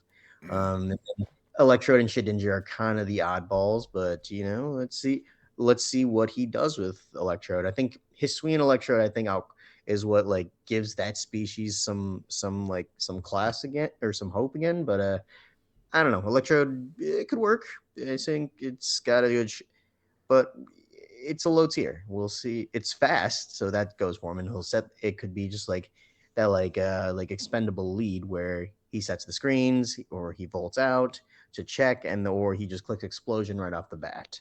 Because as Lauren knows, when you you can always click, even though with your special attacking menace, you can click explosion on Chansey or excuse me, Blissey, and then the opponent just cries because you just don't think that's going to happen. Shout out to our favorite pal who has always brought Blissey, and then when I had Blacephalon, I just exploded on it and it died. Yes, sir. And I think that actually is a good pivot point into our final team. Yeah, why don't you just kick of us? All right. Yeah. All right. So first of all, we're ending on an old friend of ours, Mr. Dwayne Ellis. The Tampa Bay Hitmonlees, even though for reasons we all know well, I still say he should be the Tampa Bay Blissies. First of all, like it's his favorite mon, and second, like Tampa Bay Bucks football team, Tampa Bay Blissies. It's a good retrofit. And Blissey the Pirate, who knows? Well, I'm just spitballing. Anyways, let's get to it. Kalen's not going to be too happy when I talk about this first one for reasons he mentioned earlier. Zero Aura. Great first round electric type. It was great fit, one of like the fastest mon. It's at one point the fastest non-mega, and fastest not Uber. But now that Deoxys S is back and Alecki exists, but I digress. It's still it's a top tier threat that adapts both physical and special reasonably well. Primarily physical, but can be either. Mega Scizor. This is a certified Dwayne Ellis classic. Great, one of the premier megas. Maybe fallen off lately, but not fallen off in the sense that it's not the first round pick that it used to be. But in draft, it's still something that everybody picks up in the early rounds because it's such a menace. Just boosting. Even if it doesn't change its ability of technician, like the fact that it just he's all right, we're gonna take this simple bullet punching Scizor with technician and make it much stronger, and denser. So, shout out to him for taking that. Then he pairs that with Slowking, which he can pivot to since Mega Scizor only has one real weakness, and Slowking brushes off those fire attacks like nobody's business. Something, and with the regen.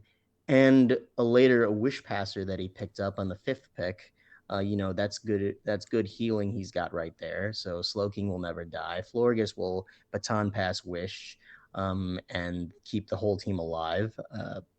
And we'll just jump right back we'll backtrack a little to pick 4, Rhyperior, which we mentioned earlier with our whole discussion of using the right Terra in the right moments with the good ability. So since Lightning Rod is pretty much useless on a ground mon, the fact that you're going from, you can turn this into one of the two type, that's weak to electric, and you just catch those electric attacks. If you're truly a madman, you'll go. I'm just spitballing this just for fun. Like you'll use that special Rhyperior counter attack once you get that boost. But you have to be truly insane. But hey, it's draft. Like the sky's the limit, right? Now back to Florges, we got one of the happiest like special defense bulk right there.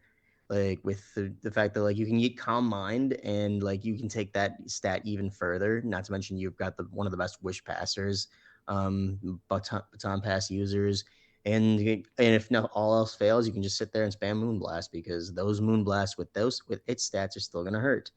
So Florges was a good pick, and the fact that it went at 9 is kind of astounding. Or it was priced at 9 rather, not went at 9. So that's to me, that's like you got a budget goat pick because that's like I think in previous drafts when we did like tiers 1 through 5, it was like tier 3, and that's like doesn't seem to line up. But hey, like he made the best use of his points. Hydreigon, there's not necessarily my favorite dragon, but it's a special attacking menace for very good reasons. And so like it valued at 15, so it's one of the premier breakers. So combo that with Zera, with Mega Scizor, with Rhyperior, with Rhyperior, he's got his special attacking filled out a little more on the physical side, but you've got a good breaker. Now after that he's got I don't remember what he had shuffled before, but he went back for Klefki, which is one of the, I think in my opinion, one of the better pranksters you can get. Not only having the steel fairy coverage, yeah, he's doubling up on fairy, but also it's immune to like most of fairy's weaknesses. With the steel, with being able to set screens in the priority, spike with priority, and defog in priority, or throw both stats at priority, like Klefki, I think is like one of the better like utility mons he could have gotten. So props to Dwayne for going back for it. Something I used in the past, and like it's been an incredible asset. Like once you set those screens with those stats, like it's over. Hitmonlee, he also went for a mascot. Having Unburden, I think Kalen commented that all the Hitmons got some new stuff, and so then Hitmonlee always I think is like the superior of the 3. It was in the past at least because of its attacking stat and the fact that it in Unburden, and like if you didn't want Hawlucha in the past or if you didn't want Sneasler this gen, like you got Hitmonlee as like your budget as your budget Unburden sweeper. If you combine that, like instead of Coco Lucha, you got Coco Lee. And then lastly he rounds it out with Arctozolt. Not a mon I've used much, but like in last gen when we had all the Jigsaw fossils, the Dracovish, Arctovish, Dracozolt, Arctozolt, the ice electric coverage on that is like still. It's like you get your Bolt Beam bundled into one and into a physical attacker who I believe has Slush Rush. Yes. And so catching an error I actually made earlier with Ben's team, since both Slowkings got Chilly Reception, so he can pivot straight to his Slush Rusher and then use a move, was it Bolt Beak, I think it was, that doubles if you go first. So with that speed, he plays that right. He's got one heck of an offense. And like reviewing the whole team as a whole, I'd say like his speed is weird, I will say, because it's like he goes Zero Aura is obviously the fastest. Arctozolt beating that when in the right conditions, but naturally not. And then after that, I think his next fastest mons are Hydreigon and Hitmonlee. So his speed, it's like you've got an outlier, and then you've got a bunch of things in like the middle. And then I think he's more physical attack oriented than special attack, but he still has I think just enough special attack that he could get by. So overall, I think like Dwayne did a decent job with this team. Maybe he goes for a special breaker if he can, but I think also he has Hydreigon, so that might be enough. So I think if he's playing for offense if he's going for hyper offense, then I think he fulfilled the vision. Yeah, I think when we look at this team, so like Dwayne, from the old guard of people I faced way too many times, like Dwayne, Josh, Quinton. There's like there are a few people that I've played so many times I can't even count anymore. Dwayne always had the stuck out to me with like the Blissey every single time. Every time. It was a guarantee. I'm sad he didn't pick it up again. It's almost, in my point of view, it's like I assumed it would just be 0 points for him at this point. Yeah, Zero are going to 423 speed next, which just slightly outpaces Dragapult by 2 points. It's an incredible value speed tier. The issue is like the next speed tier is Hydreigon, which is already more on the slow side with 324. So the speed is from really, really good to I don't even know if I can move. That's pretty massive. Unburdened Hitmonlee can kind of fix that issue, and like Mega Scissor has Bullet Punch, obviously, and Klefki comes in with priority screens and spikes and T-Wave. Slogging doesn't care if it gets hit. Rapirion neither doesn't care that it gets hit. Florges also doesn't really care, depending on what you switch them into, right? And Arctozolt, in the right conditions, outpaces a lot of mons. Bolt beam coverage with stab, and it hits like mixed, right? You can run Blizzard and Bolt Beak, and it's hard to switch into because it just hits both sides so well. Yeah, overall, I think this is a very like it's a team that is relying on the bulk to bring in the few very strong offensive threats, and the bulk is kind of the backbone, right? The Rhyperior can take a lot of hits, Slowking can take a lot of hits, Mega Scissor and Zeraora come in to punish the opponent, Hydreigon punish the opponent. Also, by the way, Hydreigon, if I remember correctly, now has Defog, Roost, and Stealth Rock in that dex. So you can make a whole opening Hydreigon shenanigans set. Yeah. Frog as a wish pass, really great. So yeah, I think this team is very bulky. A bit more on the slowish side, but Zeraora kind of fixes that issue. And very well balanced overall. No fire type, if I see it correctly, though. Yep, no fire. Man, what's everyone's allergy to fire types? Like, as a former fire monotype player, like that just hurts. That's what you get. Yeah, life is pain. What are you gonna do?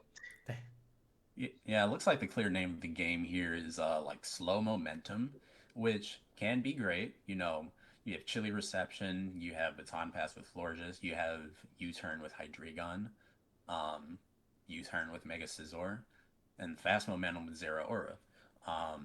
But yeah, it looks like a lot of potentially wearing things down with like your slower, bulkier mons, spreading Skull Burns with Slowking, you know, getting big Moonblast chip off with Florges, getting rocks up with Rhyperior even, rocks and spikes with Klefki.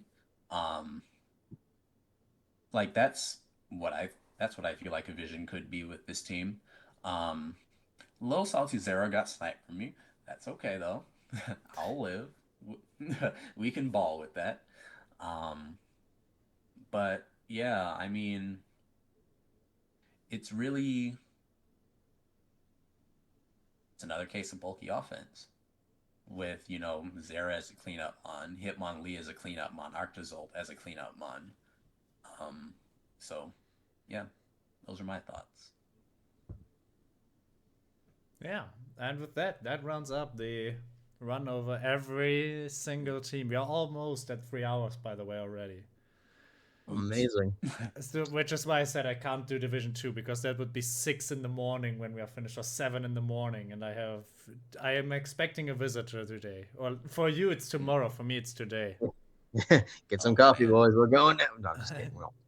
So if I have to give my top 5 teams, I'm always going to exclude myself because I will not rate my own team for that. I think like Hardest of Enders for me is in the top 5. I think Evad Incineroar Stanton 2012 is in the top 5.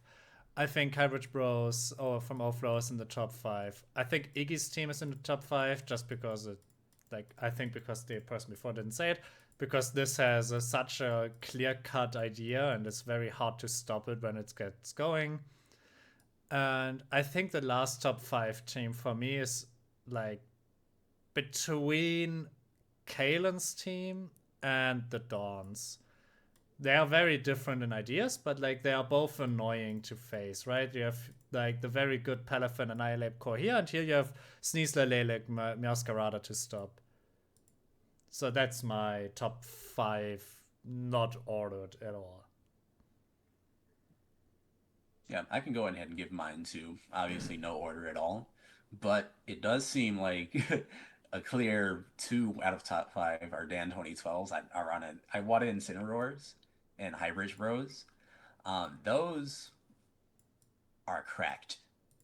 Like put simply, those are some really cracked teams. Number 3, I may have to give that to Hades Vendor. Um, Urshifu, Megazam, crazy defensive core, insane Terra captains. Um, Personally, what keeps it from being a little higher might be Ghastly, but I want to see you cook with it, okay? um, I like, hmm, well, like I said, like I've been saying for the longest, like everyone for the most part built some really sick teams. Um, Pat's team is nuts. That might be my number 4. Metacham, King Gambits does not have switch ins. Thunderous and Serp is an incredibly annoying pair to deal with. Um, and then his bulk is out of this world. Number 5, I'm going to give to you, Schwipper. That Dragon Fairy Steel Core is the nastiest Dragon Fairy Steel Core I've seen since I've drafted one, like back to back to back. Like back in the day, I would use back in the day I would have Garchomp, Mega Diancie, Celesteela, and just strike fear into the hearts of all of my opponents. So Yeah. I'm not looking forward to that. Yeah, Honorable seriously. mention goes to New York Charizards because who wants a gouging fire heat crash? Not me. At least it can't fucking Terra like you know you were just Okos or Dragapult for no reason. Yeah. That was insane. Okay. I appreciate the honorable mention. And yeah, like Lauren, seriously, how the hell did you get like you were the number 1 pick, so I get Iron I get how you got Iron Valiant, but then you on the return and like the 30 picks that everybody else had, like nobody thought to pick up Garchomp and nobody thought to pick up Goldengo. And like, despite how well everyone did in the first couple rounds, they let those 2 slip right through. I mean, it's bound to happen. Like, we've said in the past, like Austin has been one to capitalize on that for some ungodly reason. He always does it.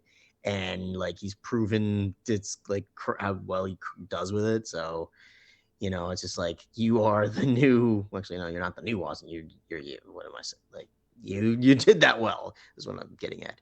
But now for my top 5, it's like I don't want to keep, yeah, it's I don't want to be redundant, but like at the same time, like I can't ignore the fact that like Kevin has Megalopony as Spectrier like right off the get go.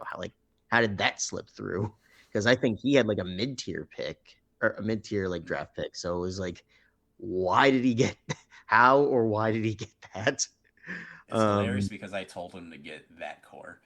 I mean, it's tried, it's tested, and I don't want to fight that. Yep. So I'll give, and then again, I don't want to repeat it, but also Dragapult or Shifu Volcarona. Like I have used 2 out of the 3 of those in draft. So those are all certified menaces. Let me see my other 3.